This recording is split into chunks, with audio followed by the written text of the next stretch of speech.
mathai thaina yamna ngallengai matam amada chingna pungkoi koisinduna leiba apikpa khungang amada keju amadi bias marup ani asi manglana matada panthong amatada aronba amada thamnatana puksel yamna sengna luna chana tinasaba marup ani khakni makhoina leiriba khungang asi malengi atopa mafamsingna maming tamak taba fangba natana lamlena sidi sahi kayadaki suthiba fangdana lakliba mafam amakhak oirakli khullasiki mamingti sarangthel haina kawi masida maruina sarangthel asibo malengi miyam sing asina sahi lising kaya sangna thinaba hotnariba asigi maru oiba pandamte kuchu thanglin sabada jadu mantrada langi poram singda ana layong kayagi sida hidak marang kaina puthokpa ngamba amadi prakitiki oiba polam sing marang kaina fangba asina maru oiba maram oirame kejuna maru karigumba nang aina ngasi kanu honaduna matam kya sangna saminreba thangthang asina mapung marai pharaklaw matamda maha ke singam sak adu oiraklaw matamda itawu kari karama thawdang pangthokpige khalibana ita aidi matam kuina sahi kya khullasida leraklabadina anawa punsi ma mapok ama semladuna aigi tungi punsi ase nungaina hingba pamai maru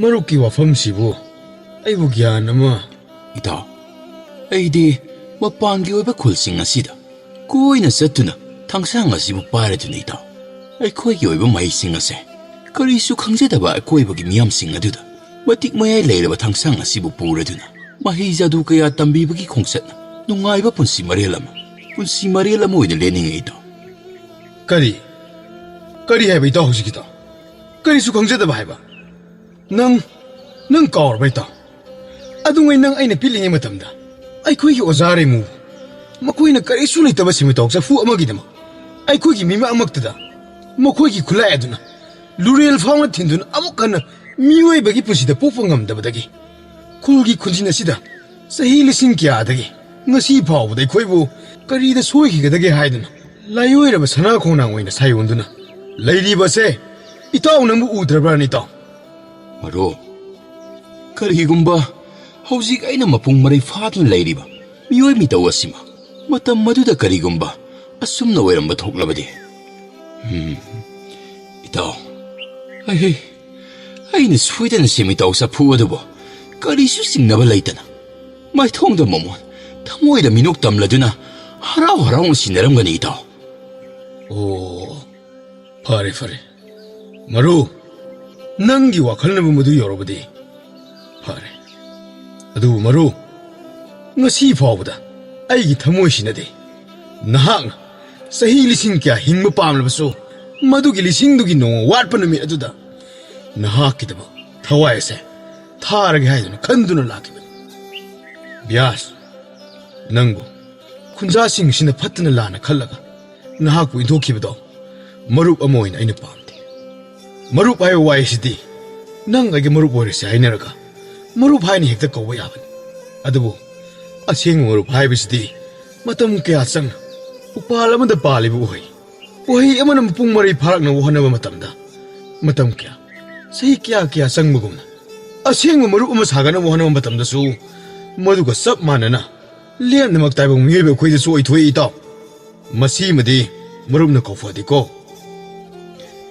bias kejugi wahai sing asida munna khantaraba matung wadi ngangda sariba thangsang adubo aduma makhatan sutharami kullasida leiriba miyoi sing asigi soifadraba polam ama hairagadi semitaw sapu hairiba posak asini semitaw sapu haibadi miyoiba amagi haksangi kayat amabo kudong thiba natraga lansoknaba matamda asoi ngam yoroktuna tatkiba thoklabadi amuk hana nahonana hanaga chap manaba kayat ama amu semgalakpa ohelakpa ngamba sida hidak amakhakni hairiba maru oiriba sapu asi kulladugi polakliba angang sing aduna sahi tara hek surakpa matam madudagi makoi sing adugi sahi sama sudri fawba siznaba haiduna kulladugi sakra kauba sahi lising marifu suraba ahlamana makoi sing adugi amamamta oina sembirame matamna asum haukibana kunja sing adu sahi sama hena henjilakpa miyoi kaya ama yauraki loinana pikliba angang kaya amaso mapung mare kaya fanarakladuna mai masing kaya tamsinbagi sapsaraba matang kaya ama yaunarakpa su yarongki sakra musing musing ngaliba thongmai amagi makhongda famladuna mahaki saikhaiduna leiriba hidak manasing amadi ihang hanglaba hidak sapusing adubu munna yengjaduna leiringai tanza sida maikai khangdana khanghodana purakpa soijainira wakhalgi ipo mamada asumna khalai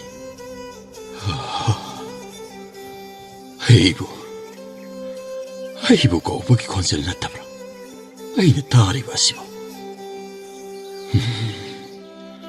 natte aibu kaupuki khonjal natte makhoi na aibu korakpade makhoi gi darkar oirakpa matam kaktada aibu ningsinglakpane aibu korakpane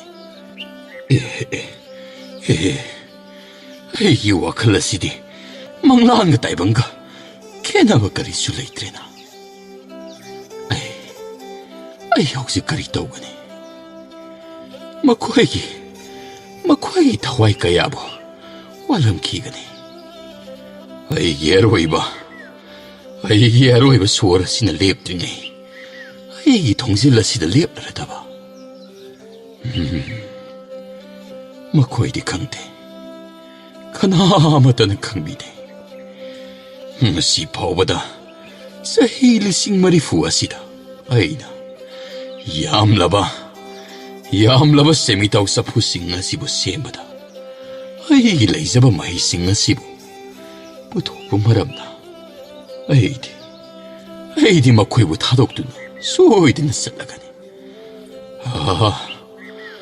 aduga amuk karigumba aina thabak asibu amuk leplagana makoising asi awaba soidina tagadoribanigo isa asisu asum sonjilakli tawriba ase karigumba aina miyamsing asigi hanagum semitaw sapusing asibu makhatana piragana hei thawai sidi kanasu uba fangda mikup amada ayhak asibu leramli haibagi khudam amata fau piramta mabungo mahaki sayon onkiba ai bu hausi kari tawgani masida sakrana wakhal wazariba asigi maramde khul asida leiriba khunsa sing ase sakragi matik mayai leiraba hitak sing asigi matengna makoi sing adubusu siba naidana hingduna leiribani adubu makoina maru oina khangadaba amadi singthabigidaba thabak sing adudi sakragidaba ngasi phawbada thagat wahi amata phawba hairamdaba maram asinani sakra khunja singgidama semitaw hidak masing thingamdana sakre adubu hidak asibu sabada mahaki mapangal amade mantra kaya sinaba helakpa maramna haksangi kaya sing khara kemthaba hauраklame miyoiba ama oina khusa manga palamba ase ahum tamak mangaire muram samlang angoba masugi pok kaya tana yomsinkre sarugi phibam kaya kaitharaktuna mafung phana hawatuna ningthina satpangamtre asigumba mahaki honglakliba phibam sing asibo khunja sing aduna dikuina sangna sahi lising kaya lisang sitna hinglakpagi wahelakliba honglakliba mahusagi oiba ahongwa machatni haiduna khandoknarami kanamatan sakragidamak lum loksilaba leite adubu kariguma mahakna laikidaba thoklabade sarangthel hairiba khullasi malengwi atopa mafam sing aduna singthanarama pumba sing adu karisu leitaba upulgumna mangkhragani haiba sidi kanamatana thausanaramde nongmata fawba ningsingnaramde khalamde nongmade kejogi mapa pramasna funganakta famladuna manakta thangwai semladuna leiriba nungsiraba mahaki thawai mangadagisu hena lumna lawjariba masa kejubu munna yengladuna asumna hairai ya thoiba baba ngasidi nongmana wa khara haini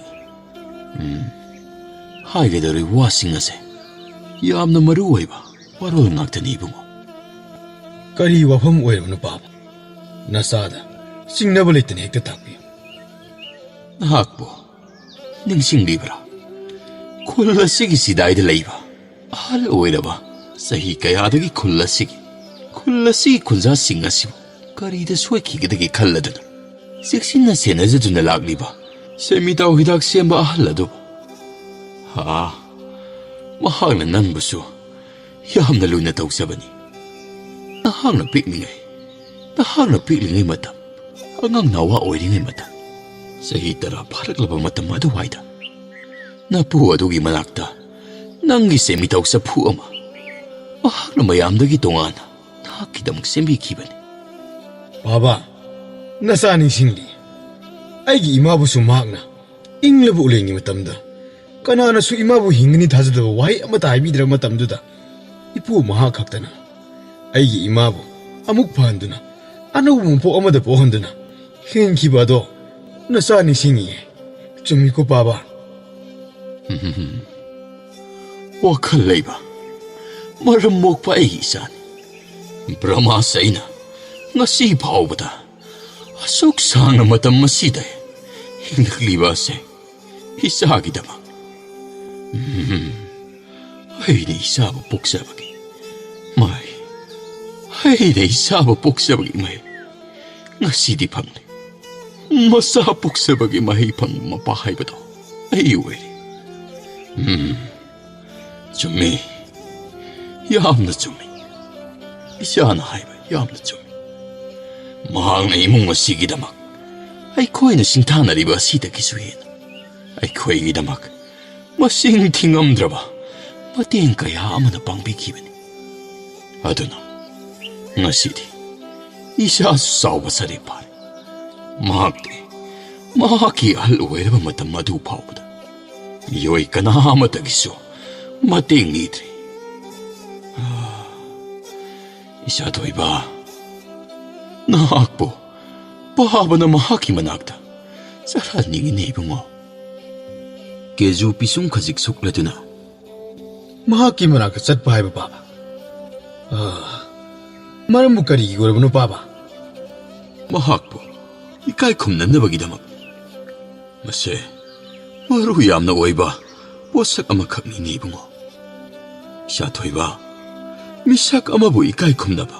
Tauzal ut pahay ba se? Misak aduna ay ko'y ipamdagi. Ngay duna. Hangduna lay ba yaba? Wasak ama na tibo mo. Masidi, nahang na tamoy dagi. Maningtam na pitora ka daman. Ahala sinay ko'y da.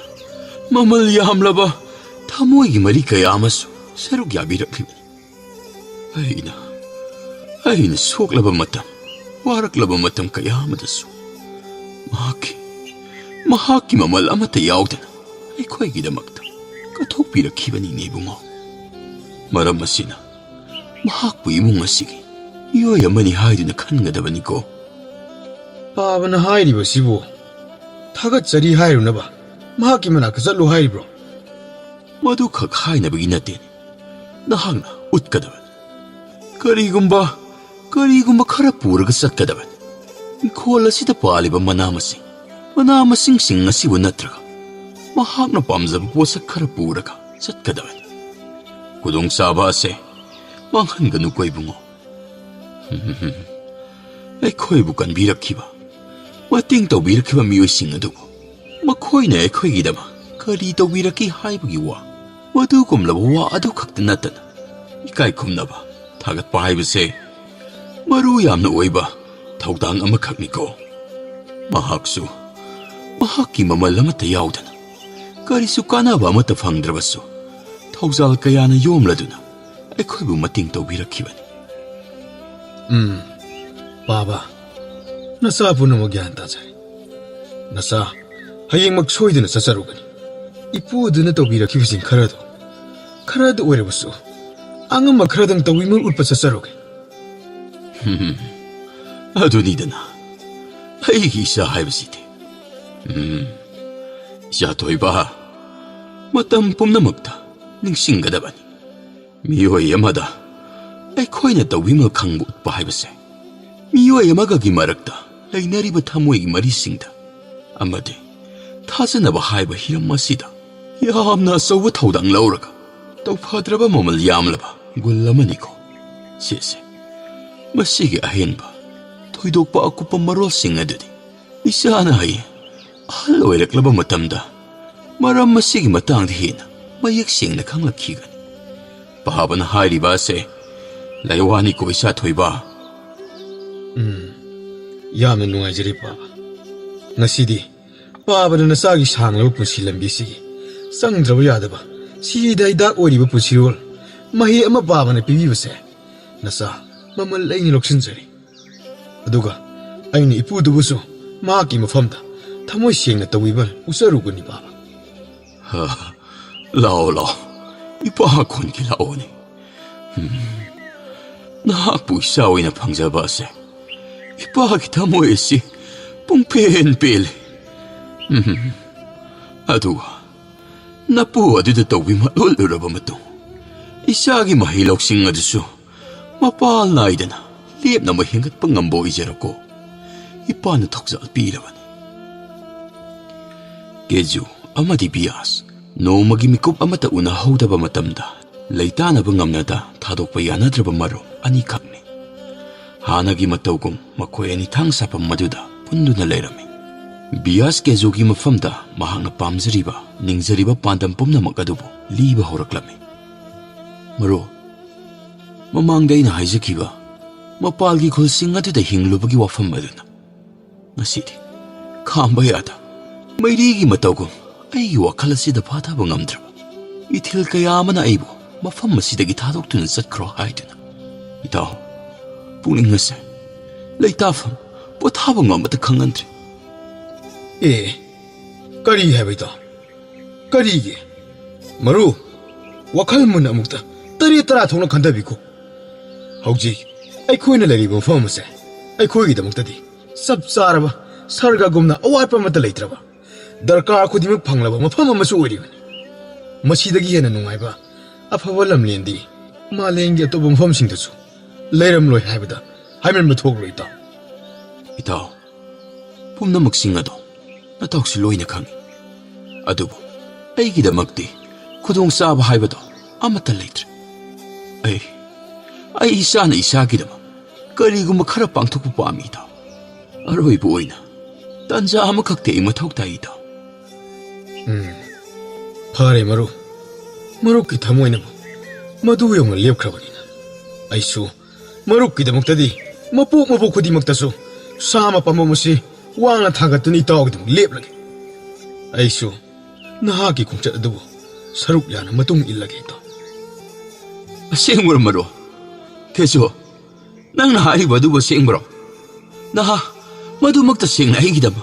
Adum na tawbi kadra. aseng muni maro marup yaw dun ai mikup ama phaw hing mangam na ang satpam hong kuding aisu saruk yana matung ingini Tanza si the Brahmas. Keju amadi bias ki manakta laklami. Adugo masani kidama. Sana thaknabat sayo mani amasu yawbiraklami. Asum na ngayhak potanaraduna sayo madu sanaraduna. Nungay bawari kaya saraduna mayum may kay pangbaki haway bagi matamsu yoksilaklami. Brahmas, Keju amadi bias. Lambida asum bias ki mayum may kay rom da tinbiba laklami. Brahmas na. Isa agi yumdi. Yaw gadorin. Karaga tilam ko haibrani.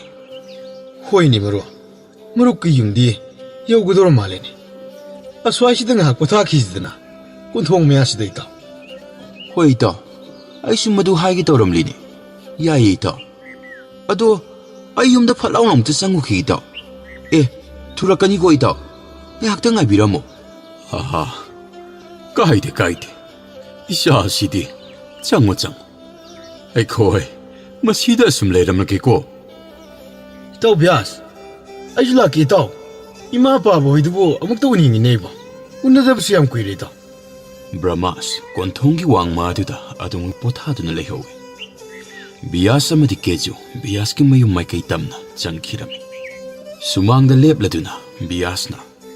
ima papa mapanam ta tholo kanano mala tabro ima papa Haha, ngasidi, ay koy ima pabaso, marublag pa sida, matok na haraw zaranida.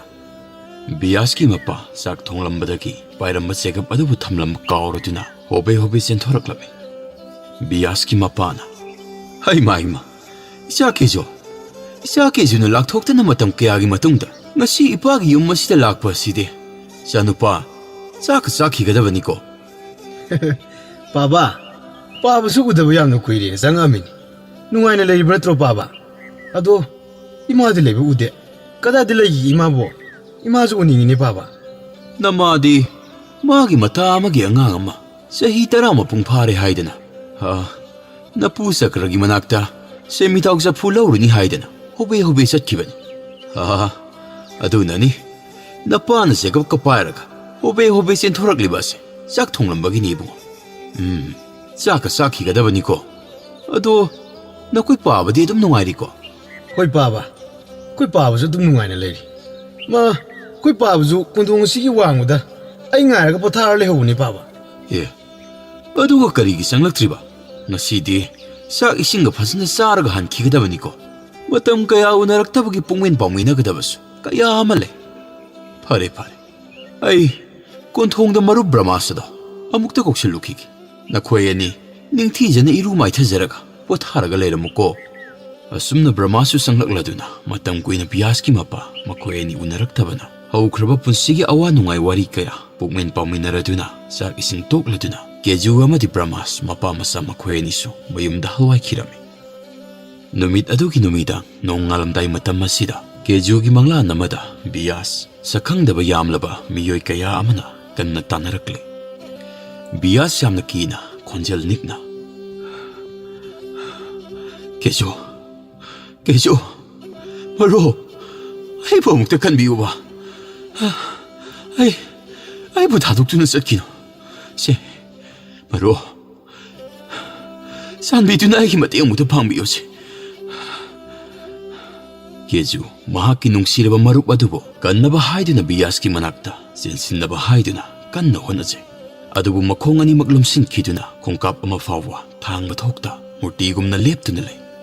ꯑꯣꯏꯊꯣꯛꯂꯔꯣꯏ ꯈꯪꯂꯕ ꯎꯄꯥꯏ ꯂꯩꯇ꯭ꯔꯕ ꯀꯦꯖꯨꯅ ꯅꯤꯡꯉꯝꯗꯅ "ꯅꯠꯇꯦ, ꯅꯠꯇꯦ, ꯅꯠꯇꯦ ꯕ꯭ꯌꯥꯁ. ꯅꯈꯣꯏ ꯀꯅꯥꯝꯇꯅ ꯑꯩꯒꯤ ꯃꯔꯨꯞꯀꯤ ꯇꯨꯕꯣꯝ ꯅꯥꯝ ꯑꯃꯠꯇꯐꯥꯎ ꯁꯣꯛꯄ ꯌꯥꯔꯣꯏ. ꯀꯔꯤꯒꯨꯝꯕ ꯑꯩꯒꯤ ꯋꯥꯁꯤ ꯅꯈꯣꯏꯅ ꯊꯧꯑꯣꯏꯗꯅ ꯂꯩꯃꯥꯏꯊꯛꯇ ꯇꯥꯍꯟꯕ ꯊꯣꯛꯂꯕꯗꯤ ꯃꯔꯨꯞ ꯈꯨꯗꯤꯡꯃꯛ ꯆꯤꯡꯖꯥꯎꯒꯨꯝꯅ ꯂꯦꯞꯇꯨꯅ ꯂꯩꯔꯤꯕ ꯅꯈꯣꯏꯒꯤ ꯅꯃꯥꯡꯃꯛꯇꯗ ꯂꯩꯔꯤꯕ ꯑꯩ ꯑꯁꯦ ꯅꯈꯣꯏ ꯑꯩꯒꯤꯗꯤ ꯈꯪꯒꯅꯤꯗ." ꯁꯛꯈꯪꯗꯕꯁꯤꯡ ꯑꯗꯨꯅ ꯀꯦꯖꯨꯒꯤ ꯀꯜꯂꯕ ꯋꯥꯍꯩꯁꯤꯡ ꯑꯗꯨꯕꯨ ꯅꯥꯄꯪꯂꯕ ꯃꯤꯑꯣꯏꯒꯤ ꯃꯇꯧꯒꯨꯝꯅ ꯀꯔꯤꯁꯨ ꯅꯥꯁꯨꯡꯗꯅ ꯃꯍꯥꯛꯀꯤ ꯃꯃꯥꯡꯃꯛꯇꯗ ꯊꯋꯥꯏꯗꯒꯤꯁꯨ ꯍꯦꯟꯅ ꯂꯨꯝꯅ ꯂꯧꯖꯔꯤꯕ ꯈꯟꯖꯔꯤꯕ ꯃꯇꯥꯎ ꯕꯤꯌꯥꯁꯄꯨ ꯊꯧꯔꯤꯅ ꯂꯥꯛꯁꯤꯜꯂꯗꯨꯅ ꯈꯣꯡꯐꯝ ꯑꯃ ꯐꯥꯎꯕ ꯂꯦꯡꯍꯟꯕ ꯇꯧꯕꯗ ꯃꯈꯣꯏꯅ ꯄꯨꯔꯛꯂꯤꯕ ꯆꯩꯇꯨꯞꯁꯤꯡ ꯑꯗꯨꯅ ꯃꯃꯥꯏ ꯃꯃꯤꯠ ꯈꯪꯗ ꯀꯟꯁꯤꯟꯗꯨꯅ ꯇꯦꯝꯁꯤꯡꯅꯕ ꯍꯧꯔꯛꯂꯝꯃꯤ. ꯆꯩꯅꯥ ꯈꯥꯡꯂꯤꯕ ꯕꯤꯌꯥꯁꯅ "ꯏꯇꯥꯎ, ꯑꯩꯕꯨ ꯑꯃꯨꯛꯇ ꯀꯟꯕꯤꯌꯨ ꯏꯇꯥꯎ." ꯎꯄꯥꯏ ꯂꯩꯇ꯭ꯔꯕ ꯀꯦꯖꯨ ꯃꯍꯥꯛꯀꯤ ꯃꯔꯨꯞ ꯕꯤꯌꯥꯁꯀꯤ ꯃꯥꯏꯊꯣꯡꯗ ꯂꯦꯞꯄ ꯂꯩꯇꯅ ꯑꯆꯦꯟꯕ ꯇꯨꯔꯦꯜꯒꯤ ꯂꯦꯞꯄ ꯅꯥꯏꯗ꯭ꯔꯕ ꯏꯆꯦꯜꯒꯤ ꯃꯇꯧꯒꯨꯝ ꯆꯤꯟꯊꯔꯛꯂꯤꯕ ꯏꯈꯦꯡꯁꯤꯡ ꯑꯗꯨꯕꯨ ꯌꯦꯡꯖꯗꯨꯅ ꯀꯔꯤꯁꯨ ꯇꯧꯕ ꯉꯝꯗ ꯀꯞꯆꯕ ꯅꯠꯇꯅ ꯇꯦꯡꯊꯥꯅ ꯑꯣꯏꯅꯅ ꯇꯅꯤꯛꯄ ꯈꯣꯟꯖꯦꯜꯗ ꯀꯦꯖꯨ ꯃꯈꯨꯔꯨ ꯑꯅꯤꯃꯛ ꯂꯩꯃꯥꯏꯗ ꯇꯥꯔꯗꯨꯅ ꯃꯈꯨꯠ ꯑꯅꯤ ꯑꯗꯨꯕꯨ ꯂꯣꯟꯅꯔꯗꯨꯅ ꯁꯛꯈꯪꯗꯕ ꯃꯤꯑꯣꯏꯁꯤꯡ ꯑꯗꯨꯒꯤ ꯃꯐꯝꯗ ꯃꯍꯥꯛꯀꯤ ꯃꯇꯥꯎꯒꯤꯗꯃꯛ ꯐꯤꯒꯥꯎ ꯆꯥꯅ ꯌꯥꯖꯔꯗꯨꯅ ꯃꯇꯦꯡ ꯅꯤꯖꯔꯝꯃꯤ. "ꯅꯠꯇꯦ, ꯅꯠꯇꯦ, ꯃꯗꯨꯗꯗꯤ ꯇꯧꯕꯤꯒꯅꯨꯕ. ꯑꯩꯅ ꯍꯥꯏꯖꯔꯤꯕꯁꯦ ꯑꯃꯨꯛꯇꯗꯤ ꯇꯥꯕꯤꯌꯨ. ꯃꯍꯥꯛꯄꯨ ꯐꯨꯕꯤꯒꯅꯨ. ꯅꯈꯣꯏꯅ ꯑꯁꯨꯝꯅ ꯇꯧꯕ ꯄꯥꯝꯂꯕꯁꯨ ꯏꯇꯥꯎꯒꯤ ꯃꯍꯨꯠ ꯆꯩꯅꯥꯁꯤꯡ ꯑꯗꯣ ꯃꯇꯥꯎ ꯑꯩꯒꯤ ꯏꯐꯝꯗ ꯑꯣꯏꯅ ꯄꯤꯅꯕꯤꯌꯨ. ꯑꯃꯨꯛꯇ ꯂꯦꯞꯄꯤꯌꯨꯕ ꯀꯩꯗꯧꯒꯦ? ꯏꯇꯥꯎꯁꯦ ꯆꯩꯅꯥꯁꯤꯡ ꯑꯗꯨꯅ ꯌꯥꯝꯅ ꯋꯥꯔꯤ. ꯃꯍꯥꯛꯀꯤ ꯑꯁꯤꯒꯨꯝꯕ ꯃꯇꯧꯁꯦ ꯃꯃꯥꯡꯗ ꯑꯃꯨꯛꯇ ꯐꯥꯎꯕ ꯑꯩꯒꯤ ꯃꯤꯠꯁꯤꯅ ꯎꯈꯤꯕ ꯂꯩꯇ꯭ꯔꯤ. ꯃꯉꯣꯟꯗ ꯅꯣꯛꯄ ꯄꯥꯝꯖꯕ ꯑꯩꯒꯤ ꯃꯔꯨꯞꯅꯤ. ꯑꯩꯅꯁꯨ ꯃꯍꯥꯛꯀꯤ ꯃꯐꯝꯗ ꯋꯥꯁꯛꯇꯨꯅ ꯍꯥꯏꯈꯤꯕꯅꯤ ꯏꯇꯥꯎꯕꯨ ꯃꯇꯝ ꯄꯨꯝꯕꯗ ꯃꯉꯣꯟꯗ ꯅꯣꯛꯍꯜꯂꯒ ꯊꯝꯒꯅꯤ ꯍꯥꯏꯅ. ꯑꯗꯨꯕꯨ ꯏꯇꯥꯎ, ꯉꯁꯤꯗꯤ ꯏꯇꯥꯎꯒꯤ ꯃꯐꯝꯗ ꯃꯪꯐꯥꯎꯅꯕ ꯉꯝꯂꯣꯏꯗꯕ ꯋꯥꯁꯛ ꯁꯛꯄ ꯅꯇꯥꯎ ꯍꯥꯏꯕꯗꯣ ꯑꯩ ꯑꯣꯏꯔꯤ. ꯉꯁꯤꯗꯤ ꯑꯩꯅ ꯄꯥꯡꯊꯣꯛꯄ ꯉꯝꯂꯣꯏꯗꯕ, ꯏꯇꯥꯎꯒꯤꯗꯃꯛ ꯂꯦꯞꯄ ꯉꯝꯂꯣꯏꯗꯕ ꯁꯛꯈꯤꯕ ꯋꯥꯁꯛ ꯑꯁꯤꯅ ꯑꯩ ꯍꯧꯖꯤꯛꯇꯤ ꯈꯪꯂꯦ. ꯋꯥꯁꯛ ꯑꯃꯒꯤ ꯄꯣꯠꯂꯨꯝ ꯀꯌꯥꯒꯤ ꯃꯇꯤꯛ ꯂꯨꯝꯃꯤ ꯍꯥꯏꯕꯗꯣ. ꯀꯌꯥꯗ ꯃꯔꯨ ꯑꯣꯏꯈ꯭ꯔꯕ ꯋꯥꯁꯛ. ꯉꯁꯤꯗꯤ ꯅꯪꯒꯤ ꯅꯃꯥꯡꯃꯛꯇꯗ ꯏꯇꯥꯎꯒꯤꯗꯃꯛ ꯁꯛꯈꯤꯕ ꯋꯥꯁꯛ ꯑꯗꯣ ꯑꯩ ꯉꯥꯛꯄ ꯉꯝꯗ꯭ꯔꯦ. ꯈꯣꯡꯐꯝ ꯑꯃ ꯐꯥꯎꯕ ꯊꯥꯡꯗꯣꯛꯄ ꯉꯝꯗꯅ ꯃꯨꯔꯇꯤ ꯑꯃꯒꯨꯝ ꯉꯥꯡꯂꯤꯕ ꯋꯥꯍꯩ ꯈꯔ ꯑꯁꯤ ꯅꯠꯇꯅ ꯆꯥꯎꯔꯕ ꯄꯥꯃꯦꯜ ꯑꯃꯅ ꯃꯍꯥꯛꯀꯤ ꯃꯈꯣꯡꯗ ꯎꯔꯨꯝ ꯈꯛꯇ ꯄꯤꯕ ꯉꯝꯕꯒꯨꯝ ꯑꯁꯤꯠ ꯑꯋꯥꯟꯊꯥ ꯂꯥꯛꯄ ꯃꯇꯝꯗꯗꯤ ꯃꯍꯥꯛꯅ ꯎꯔꯨꯝ ꯄꯤꯗꯨꯅ ꯅꯨꯡꯉꯥꯏꯅ ꯊꯝꯕꯤꯈꯤꯕ ꯖꯤꯕ ꯄꯥꯟꯕꯗꯨꯕꯨ ꯃꯔꯥ ꯐꯨꯛꯇꯠꯂꯗꯨꯅ ꯍꯧꯒꯠꯂꯛꯂꯒ ꯀꯜꯂꯕ ꯅꯨꯡꯁꯤꯠ ꯑꯗꯨꯕꯨ ꯉꯥꯛꯊꯣꯛꯅꯕ ꯀꯣꯟꯁꯤꯟꯕꯗꯤ ꯉꯝꯗꯕ. ꯉꯁꯤꯗꯤ ꯅꯇꯥꯎꯁꯨ ꯄꯥꯝꯃꯦꯜ ꯑꯗꯨꯒ ꯄꯥꯡꯈꯛ ꯑꯣꯏꯔꯦ ꯏꯇꯥꯎ ꯅꯇꯥꯎ ꯋꯥꯔꯧꯒꯅꯨꯀꯣ ꯃꯊꯪꯒꯤ ꯃꯄꯣꯛ ꯍꯥꯏꯕꯗꯨꯅ ꯀꯔꯤꯒꯨꯝꯕ ꯂꯩꯔꯝꯕ ꯊꯣꯛꯂꯕꯗꯤ ꯅꯇꯥꯎꯕꯨ ꯎꯕ ꯃꯤꯀꯨꯞꯇ ꯏꯇꯥꯎ ꯍꯥꯏꯅ ꯀꯧꯔꯛꯎꯀꯣ ꯏꯇꯥꯎ ꯕꯤꯌꯥꯁ ꯆꯩꯅꯥꯁꯤꯡ ꯑꯗꯨꯒꯤ ꯑꯋꯥꯕꯁꯤꯡ ꯑꯗꯨꯕꯨ ꯈꯥꯡꯕꯒꯤ ꯄꯥꯡꯒꯜ ꯂꯣꯏꯁꯤꯜꯂꯛꯂꯗꯨꯅ ꯏ ꯆꯪꯂꯕ ꯃꯄꯨꯡ ꯐꯥꯅ ꯄꯥꯡꯊꯣꯛꯄ ꯉꯝꯗ꯭ꯔꯕ ꯃꯃꯤꯠ ꯑꯅꯤ ꯑꯗꯨꯅ ꯑꯔꯣꯏꯕ ꯑꯣꯏꯅ ꯀꯦꯖꯨꯕꯨ ꯅꯨꯡꯁꯤꯅ ꯌꯦꯡꯖꯔꯛꯂꯝꯃꯤ ꯃꯔꯨ ꯑꯩꯕꯨ ꯋꯥꯔꯧꯒꯅꯨꯀꯣ ꯃꯔꯨ ꯑꯩꯅ ꯏꯇꯥꯎꯒꯤꯗꯃꯛ ꯉꯝꯈꯤꯗ꯭ꯔꯦ ꯕꯤꯌꯥꯁ ꯅꯤꯡꯉꯝꯗ꯭ꯔꯕ ꯋꯥꯍꯩ ꯈꯔꯁꯤꯡ ꯑꯁꯤꯕꯨ ꯍꯥꯏꯔꯝꯂꯒ ꯇꯥꯏꯕꯪꯄꯥꯜ ꯑꯁꯤꯕꯨ ꯊꯥꯗꯣꯛꯈꯤꯔꯝꯃꯤ ꯀꯦꯖꯨ ꯂꯪ ꯂꯪ ꯂꯥꯎꯔꯕ ꯄꯥꯛꯂꯕ ꯁꯃꯨꯗ꯭ꯔꯒꯤ ꯏꯃꯥꯏꯗꯒꯤꯁꯨ ꯍꯦꯟꯅ ꯂꯪ ꯂꯪ ꯂꯥꯎꯅ ꯃꯍꯥꯛꯀꯤ ꯃꯤꯠꯁꯅꯥ ꯑꯅꯤꯗꯨ ꯄꯤꯔꯥꯡꯇꯅ ꯄꯨꯡꯇꯨꯝ ꯊꯨꯝꯖꯤꯟꯈ꯭ꯔꯦ ꯃꯔꯨ ꯑꯗꯨꯝꯅ ꯍꯥꯏꯒꯅꯨ ꯅꯪ ꯀꯩꯁꯨ ꯇꯧꯔꯣꯏꯌꯦ ꯃꯔꯨ ꯑꯩ ꯅꯪꯕꯨ ꯃꯈꯣꯏꯅ ꯀꯔꯤꯁꯨ ꯁꯣꯛꯍꯜꯂꯣꯏꯌꯦ ꯃꯔꯨ ꯁꯛꯈꯪꯗ꯭ꯔꯕꯁꯤꯡ ꯑꯗꯨꯅ ꯕꯤꯌꯥꯁꯀꯤ ꯊꯋꯥꯏ ꯌꯥꯎꯗ꯭ꯔꯕ ꯍꯛꯆꯥꯡ ꯑꯗꯨꯕꯨ ꯁꯒꯣꯜ ꯃꯅꯤꯡ ꯑꯗꯨꯗ ꯊꯧꯔꯤꯅ ꯆꯦꯠꯅ ꯀꯤꯔꯗꯨꯅ ꯁꯣꯔꯣ ꯁꯣꯔꯣ ꯆꯤꯡꯂꯗꯨꯅ ꯑꯁꯨꯝ ꯄꯨꯈꯤꯕꯅ ꯀꯦꯖꯨꯒꯤ ꯃꯤꯠꯌꯦꯡꯒꯤ ꯋꯥꯡꯃ ꯂꯥꯟꯈꯤꯗꯨꯅ ꯃꯇꯥꯎ ꯕꯤꯌꯥꯁꯄꯨ ꯃꯍꯥꯛꯀꯤ ꯃꯤꯠꯃꯥꯡꯃꯛꯇꯗꯒꯤ ꯎꯕ ꯐꯪꯈꯤꯗ꯭ꯔꯦ ꯀꯦꯖꯨ ꯕꯤꯌꯥꯁꯄꯨ ꯄꯨꯈꯤꯕ ꯃꯥꯏꯀꯩ ꯑꯗꯣꯝꯂꯣꯝꯗ ꯆꯥꯛꯅ ꯌꯦꯡꯖꯗꯨꯅ ꯇꯦꯡꯊꯥꯅ ꯂꯥꯎꯗꯨꯅ ꯂꯩꯍꯧꯏ ꯁꯣꯔ ꯊꯕꯦꯠ ꯊꯕꯦꯠ ꯍꯣꯜꯂꯗꯨꯅ ꯀꯦꯖꯨ ꯑꯀꯤꯕ ꯃꯪꯂꯥꯟ ꯑꯗꯨꯒꯤ ꯅꯨꯡꯉꯥꯏꯇꯕ ꯁꯥꯎꯅꯤꯡꯕ ꯆꯩꯅꯥꯁꯤꯡ ꯑꯗꯨꯕꯨ ꯑꯃꯠꯇ ꯍꯣꯡꯕ ꯂꯩꯇ ꯃꯤꯀꯞ ꯈꯪꯇꯣꯛ ꯊꯣꯛꯂꯛꯂꯝꯃꯤ ꯕꯤꯌꯥꯁ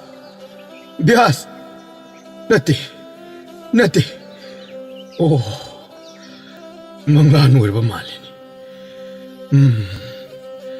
ꯀꯔꯤꯕꯨ ꯊꯣꯛꯂꯒꯕ ꯀꯦꯖꯨ ꯐꯃꯨꯡꯗꯒꯤ ꯀꯨꯝꯊꯔꯛꯂꯒ ꯃꯁꯥꯗꯨ ꯐꯥꯊꯖꯅꯕ ꯍꯥꯏꯗꯨꯅ ꯇꯞꯅ ꯍꯣꯠꯅꯖꯔꯝꯃꯤ ꯑꯗꯨꯕꯨ ꯃꯪꯂꯥꯟ ꯑꯗꯨꯅ ꯄꯤꯈꯤꯕ ꯆꯩꯊꯦꯡꯁꯤꯡ ꯑꯗꯨꯅ ꯃꯔꯝ ꯑꯣꯏꯔꯒ ꯃꯁꯥꯗꯨ ꯅꯤꯛꯄꯗꯤ ꯐꯠꯇ꯭ꯔꯦ ꯉꯥꯏꯍꯥꯛꯀꯤ ꯃꯇꯨꯡ ꯀꯦꯖꯨ ꯏꯔꯨ ꯃꯥꯏꯊꯖꯕ ꯂꯣꯏꯔꯗꯨꯅ ꯆꯀ꯭ꯔꯒꯤ ꯃꯅꯥꯛ ꯆꯠꯅꯕꯒꯤꯗꯃꯛ ꯁꯦꯝ ꯁꯥꯔꯗꯨꯅ ꯑꯋꯥꯠꯄ ꯄꯣꯠꯌꯣꯝꯁꯤꯡ ꯑꯗꯨꯕꯨ ꯌꯦꯡꯁꯤꯜꯂꯝꯃꯤ ꯅꯨꯡꯉꯥꯏꯕ ꯋꯥꯈꯜ ꯑꯃꯗ ꯀꯦꯖꯨ ꯐꯤꯅꯥꯠ ꯑꯗꯨꯕꯨ ꯂꯧꯊꯣꯛꯂꯗꯨꯅ ꯑꯌꯨꯛꯀꯤ ꯐꯖꯔꯕ ꯅꯨꯃꯤꯠꯀꯤ ꯃꯁꯦꯛꯅ ꯌꯩꯕꯗ ꯅꯤꯡꯊꯤꯖꯅ ꯂꯪꯅ ꯉꯥꯜꯂꯤꯕ ꯏꯪꯂꯕ ꯂꯤꯛꯂꯥꯁꯤꯡ ꯑꯗꯨꯗ ꯅꯦꯠꯂꯗꯨꯅ ꯁꯦꯡꯂꯕ ꯅꯨꯡꯁꯤꯠꯁꯤꯡ ꯑꯗꯨꯕꯨ ꯁꯣꯔ ꯁꯥꯡꯅ ꯍꯣꯟꯖꯤꯟꯖꯔꯒ ꯃꯊꯟꯇ ꯑꯁꯨꯝꯅ ꯈꯟꯅ ꯂꯥꯛꯏ ꯃꯁꯦꯛ ꯃꯉꯥꯜꯁꯤꯡ ꯑꯁꯤꯅ ꯃꯥꯂꯦꯝ ꯄꯨꯝꯕꯁꯤꯕꯨ ꯄꯨꯝꯅꯃꯛꯁꯤꯡꯁꯤꯕꯨ ꯍꯧꯗꯣꯛꯂꯤꯕꯅꯤꯀꯣ ꯑꯣꯟꯊꯣꯛꯅꯁꯨ ꯐꯖꯈ꯭ꯔꯦꯗ ꯀꯌꯥꯗ ꯅꯤꯡꯊꯤꯖꯔꯤꯕ ꯊꯔꯣꯒꯤ ꯂꯩꯅꯥꯅ ꯅꯨꯃꯤꯠꯀꯤ ꯅꯤꯡꯊꯤꯖꯕ ꯃꯁꯦꯛꯄꯨ ꯎꯔꯒ ꯊꯥꯖ ꯃꯥꯒꯤ ꯃꯐꯝꯗꯤ ꯀꯥꯏꯗꯨꯅ ꯑꯍꯤꯡꯗ ꯂꯣꯠꯂꯨꯔꯕꯁꯨ ꯃꯍꯥꯛꯀꯤ ꯃꯁꯦꯛꯄꯨ ꯎꯕꯗ ꯄꯨꯒꯥꯏꯅ ꯁꯥꯠꯄꯒꯨꯝ ꯑꯅꯧꯕ ꯄꯨꯟꯁꯤ ꯑꯅꯧꯕ ꯑꯁꯥ ꯀꯌꯥꯒ ꯂꯣꯏꯅꯔꯗꯨꯅ ꯄꯨꯗꯨꯅ ꯂꯥꯛꯂꯤꯀꯣ ꯑꯅꯧꯕ ꯅꯨꯃꯤꯠ ꯑꯃ ꯑꯩꯒꯤ ꯄꯤꯊꯣꯡꯗ꯭ꯔꯕ ꯏꯈꯣꯡ ꯑꯁꯤꯁꯨ ꯂꯤꯛꯂꯥ ꯃꯈꯣꯏꯒ ꯂꯣꯏꯅꯕꯗ ꯄꯤꯔꯛꯄꯒꯨꯝ ꯇꯧꯔꯦ ꯏꯟꯁꯤꯟꯕꯒꯨꯝ ꯐꯥꯎꯔꯦ ꯊꯧꯅꯥ ꯀꯌꯥ ꯑꯩ ꯊꯥꯖꯩ ꯑꯩ ꯁꯣꯏꯗꯅ ꯊꯥꯖꯩ ꯏꯄꯨꯅ ꯑꯩꯕꯨ ꯁꯣꯏꯗꯅ ꯊꯧꯖꯥꯟꯕꯤꯒꯅꯤ ꯑꯩ ꯊꯥꯖꯩ ꯃꯍꯥꯛꯀꯤ ꯃꯅꯥꯛ ꯍꯦꯛ ꯌꯧꯕꯒ ꯑꯩ ꯃꯈꯣꯡ ꯁꯣꯛꯇꯨꯅ ꯈꯨꯔꯨꯝꯖꯒꯅꯤ ꯑꯩꯒꯤ ꯏꯇꯧ ꯑꯁꯤꯕꯨ ꯎꯕꯗ ꯑꯩꯒꯤ ꯋꯥꯔꯤꯁꯤꯡ ꯑꯁꯤꯕꯨ ꯇꯥꯕꯗ ꯎꯆꯦꯛ ꯋꯥꯌꯥ ꯀꯌꯥꯁꯤꯡ ꯑꯁꯤꯁꯨ ꯂꯣꯏꯅ ꯍꯔꯥꯎꯔꯦꯅꯦ ꯇꯧꯔꯤꯁꯦ ꯍꯦ ꯂꯦꯡꯂꯤ ꯄꯥꯜꯂꯤꯕ ꯅꯈꯣꯏꯁꯨ ꯑꯩꯒꯤ ꯏꯇꯧꯁꯤ ꯈꯪꯉꯤ ꯎꯔꯤ ꯅꯠꯇ꯭ꯔꯣ ꯍꯥꯏ ꯎꯆꯦꯛꯁꯤꯡ ꯂꯥꯎ ꯑꯩꯒꯤ ꯇꯨꯡ ꯏꯟꯅꯔꯛꯂꯣ ꯂꯥꯎ ꯅꯈꯣꯏ ꯑꯩꯒꯤ ꯇꯨꯡ ꯏꯟꯅꯔꯛꯂꯕꯗꯤ ꯅꯈꯣꯏꯁꯨ ꯁꯤꯕ ꯅꯥꯏꯗꯅ ꯃꯥꯂꯦꯝ ꯑꯁꯤꯗ ꯂꯩꯕ ꯃꯈꯩ ꯑꯩꯅ ꯁꯣꯏꯗꯅ ꯂꯩꯍꯟꯒꯅꯤ ꯑꯩꯅ ꯉꯁꯤ ꯆꯠꯂꯤꯕ ꯈꯣꯡꯆꯠ ꯑꯁꯤ ꯏꯆꯝ ꯆꯝꯕ ꯇꯔꯥꯏꯕ ꯈꯣꯡꯆꯠ ꯑꯃꯗꯤ ꯅꯠꯇꯦ ꯑꯃꯗꯤ ꯑꯩꯅ ꯁꯨꯃꯥꯏꯅꯒ ꯉꯥꯡꯕꯁꯤꯗ ꯃꯔꯣꯜꯒ ꯈꯪꯕ꯭ꯔꯥ ꯀꯔꯤꯅꯣ ꯆꯦꯛ ꯆꯦꯛ ꯄꯪꯈꯣꯡꯗꯒ ꯈꯣꯡꯉꯛꯏꯅꯤ ꯍꯥꯏ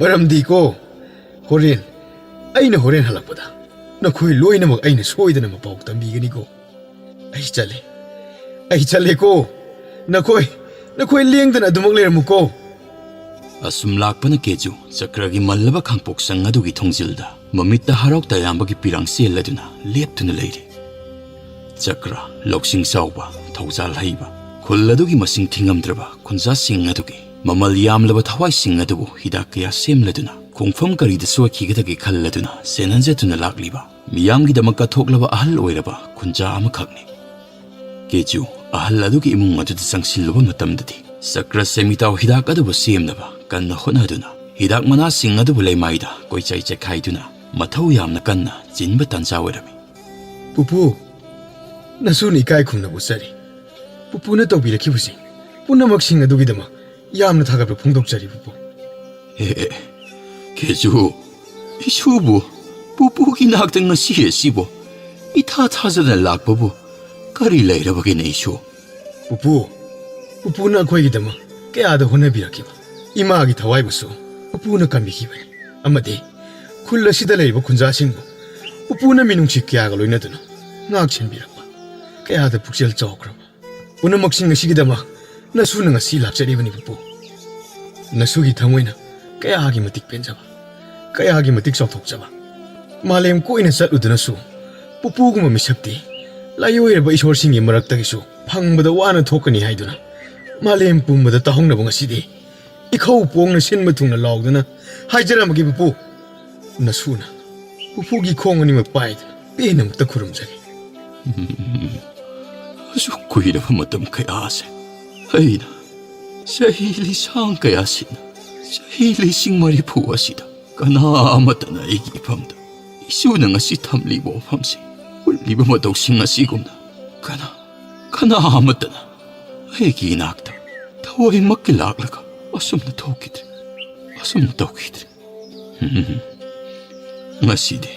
ꯉꯁꯤꯗꯤ ꯅꯍꯧꯗꯅ ꯃꯪꯐꯥꯎꯅꯔꯣꯏ ꯈꯜꯂꯨꯔꯕ ꯑꯩꯒꯤ ꯃꯪꯂꯥꯟ ꯑꯁꯦ ꯏꯁꯨꯅ ꯍꯧꯗꯣꯛꯇꯨꯅ ꯃꯤꯀꯞ ꯑꯃꯨꯛ ꯊꯣꯛꯍꯜꯂꯔꯦ꯫ ꯀꯌꯥꯗ ꯐꯖꯔꯕꯅꯣ ꯇꯥꯏꯕꯪꯄꯥꯜ ꯑꯁꯦ, ꯃꯤꯀꯨꯞ ꯑꯁꯦ꯫ ꯑꯩ ꯈꯪꯉꯤ ꯑꯃꯨꯛ ꯍꯟꯅ ꯑꯅꯤꯁꯨꯅ ꯊꯣꯛꯂꯔꯣꯏ ꯍꯥꯏꯕ꯫ ꯅꯤꯡꯖꯕ ꯃꯪꯂꯥꯟ ꯈꯨꯗꯤꯡꯃꯛ ꯊꯨꯡꯂꯕꯗ ꯈꯟꯅꯔꯤ꯫ ꯃꯤꯑꯣꯏ ꯃꯄꯣꯛ ꯑꯩꯈꯣꯏꯅ ꯄꯣꯛꯄꯒꯤ ꯃꯍꯩ ꯌꯥꯜꯂꯦ ꯍꯥꯏꯗꯨꯅ ꯆꯨꯝꯃꯤ꯫ ꯊꯧꯖꯥꯜ ꯍꯩꯕ, ꯃꯤꯅꯨꯡꯁꯤ ꯆꯥꯎꯕ, ꯇꯧꯕꯤꯃꯛ ꯈꯪꯕ ꯍꯥꯏꯕꯁꯦ ꯑꯩꯅ ꯐꯅ ꯌꯥꯝꯅ ꯄꯥꯝꯂꯕꯁꯨ ꯃꯤꯑꯣꯏꯕ ꯑꯩꯈꯣꯏ ꯈꯨꯗꯤꯡꯃꯛ ꯁꯛꯁꯨ ꯈꯦꯠꯅꯕꯅ ꯑꯩꯈꯣꯏꯒꯤ ꯄꯨꯛꯅꯤꯡ ꯋꯥꯈꯜ ꯑꯃꯠꯇ ꯃꯥꯟꯅꯗꯦ꯫ ꯑꯩꯅ ꯄꯥꯝꯂꯤꯕ ꯅꯤꯡꯖꯕ ꯈꯨꯗꯤꯡꯃꯛ ꯐꯪꯒꯅꯤ ꯍꯥꯏꯕ ꯂꯩꯇꯦ꯫ ꯃꯤꯑꯣꯏꯕꯒꯤ ꯃꯒꯨꯟ ꯇꯣꯉꯥꯜꯂꯦ꯫ ꯑꯩ ꯈꯪꯂꯦ ꯉꯁꯤꯗꯤ ꯃꯁꯤꯁꯨ ꯏꯁꯣꯔ ꯃꯍꯥꯛꯅ ꯑꯩꯈꯣꯏꯒꯤ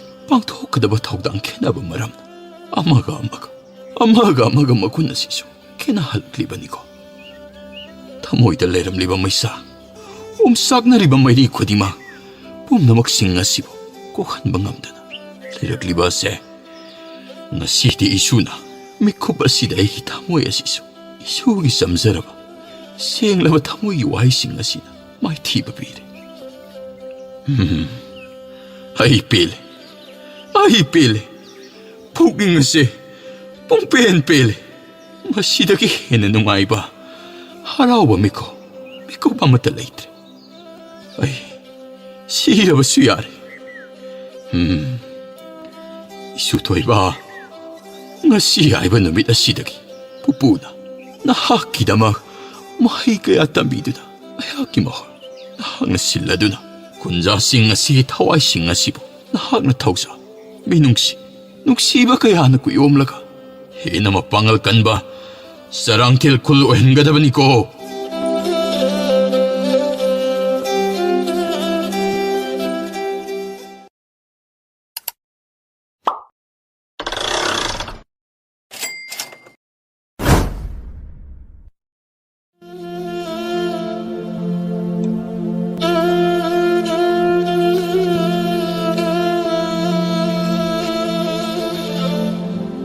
ꯃꯃꯥꯡꯉꯩ ꯃꯇꯝ ꯑꯃꯗ ꯂꯩꯊ꯭ꯔꯦꯜ ꯀꯧꯕ ꯌꯥꯝꯅ ꯆꯥꯎꯍꯣꯡꯉꯥꯎꯕ ꯈꯨꯜ ꯑꯃ ꯂꯩꯔꯝꯃꯤ꯫ ꯃꯁꯤꯗ ꯌꯥꯝꯅ ꯃꯔꯨ ꯑꯣꯏꯔꯤꯕꯗꯤ ꯈꯨꯜ ꯑꯁꯤꯒꯤ ꯌꯨꯝꯊꯣꯡ ꯈꯨꯗꯤꯡꯃꯛ ꯃꯤꯑꯣꯏ ꯈꯨꯗꯤꯡꯃꯛ ꯃꯍꯩ ꯃꯁꯤꯡꯒꯤ ꯑꯣꯏꯕ ꯂꯧꯁꯤꯡ ꯑꯃꯠꯇ ꯇꯝꯕ ꯆꯠꯅꯔꯝꯗꯦ꯫ ꯂꯣꯏꯅꯅ ꯑꯍꯜ ꯑꯣꯏꯔꯕ ꯈꯨꯟꯖꯥꯁꯤꯡ ꯑꯗꯨꯅꯁꯨ ꯊꯤꯡꯂꯝꯃꯤ꯫ ꯃꯗꯨꯒꯤ ꯃꯍꯨꯠ ꯈꯔ ꯄꯨꯡꯀꯛ ꯆꯥꯎꯔꯛꯄꯒ ꯌꯨ ꯁꯨꯡꯕ, ꯌꯨ ꯁꯦꯝꯕ, ꯑꯇꯣꯞꯄ ꯈꯨꯜꯒꯤ ꯃꯤꯑꯣꯏꯁꯤꯡꯅ ꯌꯨ ꯊꯛꯄ ꯂꯥꯛꯄ ꯃꯇꯝꯗ ꯃꯊꯪꯁꯨ ꯂꯥꯛꯅꯕ ꯍꯥꯏꯗꯨꯅ ꯄꯨꯛꯅꯤꯡ ꯆꯤꯡꯁꯤꯟꯕꯒꯤ ꯋꯥꯍꯩ ꯋꯥꯇꯥ ꯍꯥꯏꯕ, ꯉꯥꯡꯕ ꯇꯝꯕ ꯑꯁꯤꯅ ꯃꯔꯨ ꯑꯣꯏꯅ ꯍꯦꯟꯅ ꯂꯨꯝꯅ ꯂꯧꯅꯗꯨꯅ ꯆꯍꯤꯆꯥ ꯀꯌꯥꯗꯒꯤ ꯆꯠꯅꯕꯤ ꯑꯃ ꯑꯣꯏꯗꯨꯅ ꯂꯥꯛꯂꯤ꯫ ꯍꯥꯏꯔꯤꯕ ꯈꯨꯜ ꯑꯁꯤ ꯑꯋꯥꯠꯄ ꯑꯃꯠꯇ ꯂꯩꯇꯦ꯫ ꯈꯨꯗꯤꯡꯃꯛ ꯁꯨꯅ ꯂꯣꯏꯅ ꯐꯪꯏ ꯍꯥꯏꯕꯒꯤꯗꯃꯛ ꯊꯪꯅꯅ ꯂꯩꯕ ꯈꯨꯜꯁꯤꯡ ꯑꯗꯨꯅ ꯌꯨꯐꯪ ꯇ꯭ꯔꯦꯜ ꯍꯥꯏꯅꯁꯨ ꯃꯃꯤꯡ ꯌꯥꯝꯅ ꯆꯠꯄ ꯈꯨꯜ ꯑꯃꯈꯛ ꯑꯣꯏꯔꯝꯃꯤ꯫ ꯀꯔꯤꯒꯨꯝꯕ ꯌꯨ ꯊꯛꯄ ꯂꯥꯛꯄ ꯃꯤꯑꯣꯏꯁꯤꯡ ꯑꯗꯨꯅ ꯌꯨꯐꯪ ꯇ꯭ꯔꯦꯜ ꯍꯥꯏꯔꯤꯕ ꯋꯥꯍꯩ ꯑꯁꯤ ꯈꯨꯖꯤꯟ ꯈꯨꯅꯥꯟꯊꯣꯛꯇ ꯄꯟꯈꯤꯕ ꯌꯥꯎꯔꯒꯗꯤ ꯃꯈꯣꯏ ꯈꯨꯟꯖꯥꯁꯤꯡ ꯑꯗꯨ ꯌꯥꯝꯅ ꯍꯔꯥꯎꯖꯩ꯫ ꯃꯈꯣꯏꯒꯤ ꯈꯨꯜ ꯑꯁꯤꯒ ꯊꯪꯅꯅ ꯂꯩꯕ ꯀꯛꯁꯣꯏ ꯀꯧꯕ ꯈꯨꯜ ꯑꯃꯗ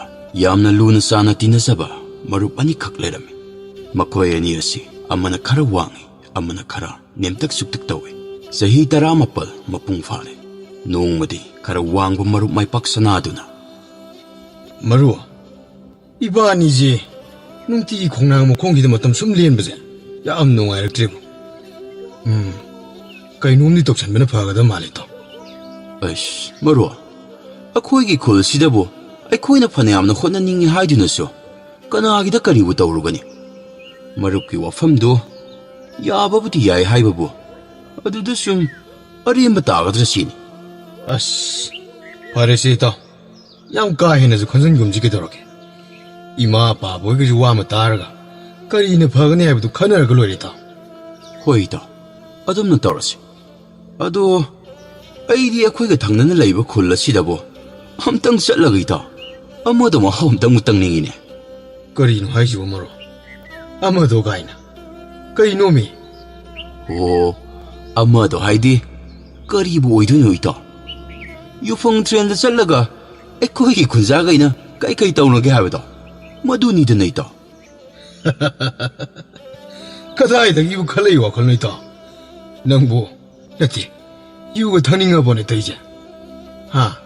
ꯌꯨꯁꯦ ꯌꯥꯝ ꯈꯥꯏ ꯍꯥꯏꯕꯅꯤꯀꯣ ꯏꯇꯥꯎ꯫ ꯍꯣꯏꯗ ꯍꯣꯏꯗ, ꯈꯥꯕꯕꯨꯗꯤ ꯌꯥꯝꯅ ꯈꯥꯕꯅꯤ ꯏꯇꯥꯎ꯫ ꯑꯗꯨꯕꯨ ꯀꯨꯠ ꯂꯥꯎꯅ ꯌꯣꯠꯁꯟꯈ꯭ꯔꯒ ꯏꯁꯤꯡ ꯌꯥꯎꯃ ꯑꯃꯇꯪꯒ ꯊꯛꯆꯟꯈ꯭ꯔꯕꯗꯤ ꯑꯗꯨꯝ ꯏꯇꯥꯎ ꯃꯁꯥ ꯃꯊꯟꯇ ꯐꯖꯈ꯭ꯔꯗꯧꯕꯅꯤ꯫ ꯁꯠ ꯐꯠꯇꯛ ꯁꯤꯒꯤ ꯋꯥꯅꯤꯕꯅꯤ ꯏꯇꯥꯎ꯫ ꯑꯦ, ꯅꯪꯗꯤ ꯌꯥꯝ ꯈꯪꯉꯤꯅ꯫ ꯅꯪꯕꯨ ꯅꯣꯏ ꯈꯨꯔꯥꯇꯣꯟꯒꯤ ꯀꯥꯡꯈꯗ ꯂꯧꯔꯥꯡ ꯁꯨꯕ ꯍꯜꯂꯛꯄꯒꯤ ꯆꯥꯌꯣꯝꯗꯨꯕꯨ ꯐꯥꯎꯔꯕ꯭ꯔꯥ ꯏꯇꯥꯎ?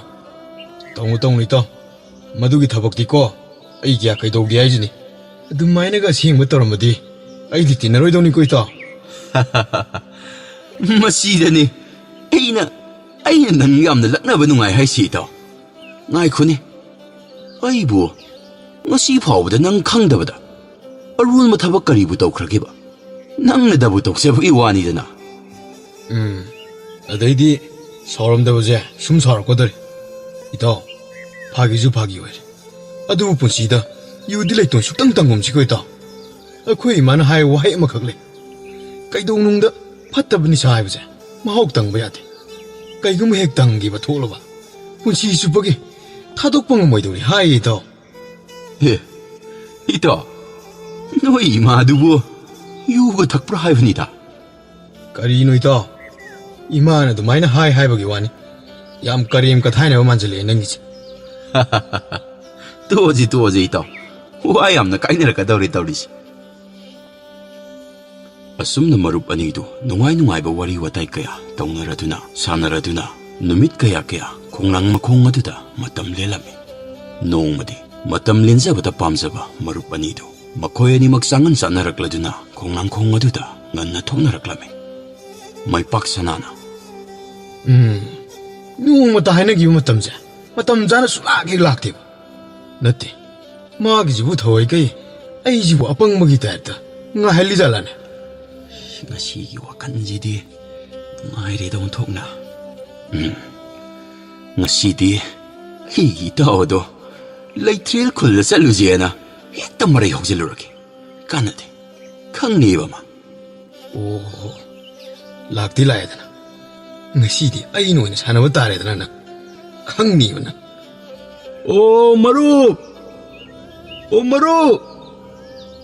ꯑꯩꯁ ꯉꯁꯤꯗꯤ ꯃꯔꯨꯞ ꯑꯩꯁꯨ ꯃꯇꯝ ꯆꯥꯅꯗꯤ ꯌꯧꯔꯛꯑꯕꯅꯤꯍꯦ꯫ ꯑꯗ ꯑꯩꯈꯣꯏ ꯈꯨꯔꯥꯇꯣꯟꯁꯤꯁꯨ ꯃꯥꯒꯤ ꯍꯤꯗꯥꯛꯐꯨꯗꯣ ꯑꯝꯇ ꯍꯥꯜꯂꯝꯃꯣꯗꯅ ꯃꯔꯩ ꯆꯀ꯭ꯔꯤ ꯇꯧ ꯂꯩꯔꯤꯅꯦꯝꯅꯦ꯫ ꯑꯗꯨꯗ ꯑꯩꯁꯨ ꯆꯀ꯭ꯔꯤꯗꯣ ꯈꯥꯡꯉꯝꯗꯗꯅ ꯏꯇꯥꯎ ꯍꯥꯟꯕꯤꯔꯝꯂꯒ ꯑꯗꯨꯝ ꯂꯥꯛꯑꯕꯅꯤ꯫ ꯑꯩꯁꯨ ꯏꯇꯥꯎꯅ ꯁꯣꯏꯗꯅ ꯁꯥꯎꯔꯝꯕ ꯇꯥꯔꯦꯅ ꯄꯥꯏꯒ ꯆꯦꯜꯂꯛꯑꯕꯅꯦꯝꯅꯦ꯫ ꯌꯥꯔꯦ ꯏꯇꯥꯎ, ꯅꯪꯒꯤ ꯄꯥꯏ ꯍꯥꯏꯖꯟꯕꯤ ꯊꯕꯛꯇꯣ ꯌꯥꯔꯦ꯫ ꯃꯔꯝ ꯍꯥꯏꯗ꯭ꯔꯁꯨꯅꯦ, ꯉꯁꯥꯏꯅ ꯅꯪ ꯂꯥꯛꯇ꯭ꯔꯤꯉꯩꯗ ꯅꯪꯁꯦ ꯀꯩꯅꯣꯝꯃ ꯁꯣꯏꯗꯅ ꯍꯥꯏꯔꯛꯑꯅꯤꯁꯦ ꯑꯩꯅ ꯍꯥꯟꯅ ꯈꯪꯈ꯭ꯔꯕꯅꯤ꯫ ꯑꯁꯦꯡꯕꯅꯦꯝꯅꯦ ꯏꯇꯥꯎ ꯅꯪꯕꯣ꯫ ꯑꯩꯅ ꯍꯥꯏꯖꯦ ꯑꯝꯇ ꯊꯥꯖꯧꯒꯤꯗꯧꯔꯒꯦ.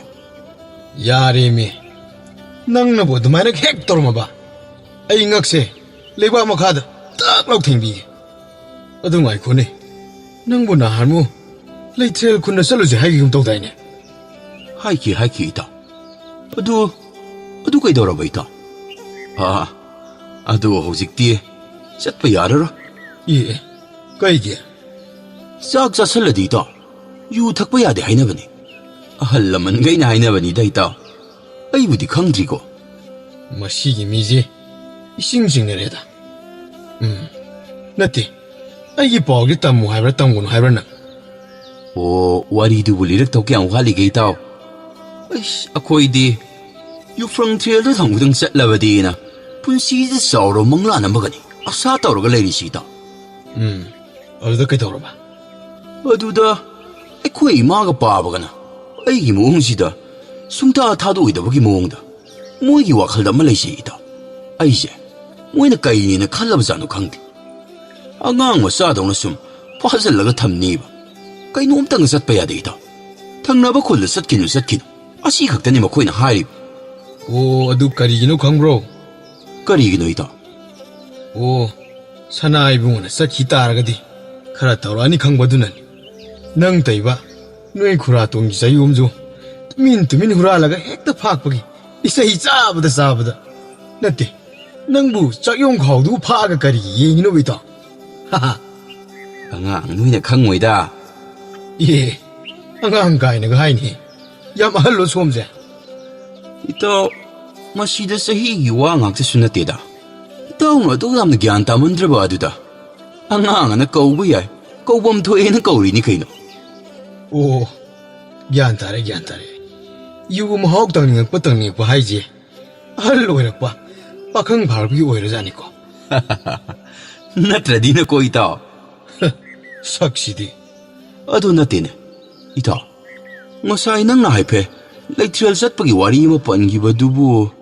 아이네 숨따ꯕ다 있다. 아이코 hingonung기 따바이고네네. 탕나보 유방트리알기 한다길 락리오 합다하시다. 요기에 조금에 라마 빵토크더리나 뭐이 마를 마실 아마라 허라 와리 사나고 있다. 어떻게 빠우다 이따우디 유빠 아마드다 담비게나 칼라가 하투 라이 아두가디 아이나 무하나 무fam지 여보지다 이 가라 아이디 담부 담으로게나 юм할라게 떨어먹은 아이디 숭샤오의 사위디 세이다 아두가 나 농아이바 빠우젤라마 부르가 라가 땀람다비다가 나 юм다가 할람라디 코이다. 아이디 숨꼬해 거로이다반. 아도 이다. 세 이디 얌나 농아이래 있다. ngasi mo 농아이바 놈이지. 농아이바 빠우지. 낭나가 부르가 아이기다 먹다가 부비락바 세이다. 낭가이 ngasi 바우다 디나락바다기 수마해 농아이바 어머포 야우드리네 있다. 마삭시가 따이지용하네. 마라 빰바 유쿠스 없이디고.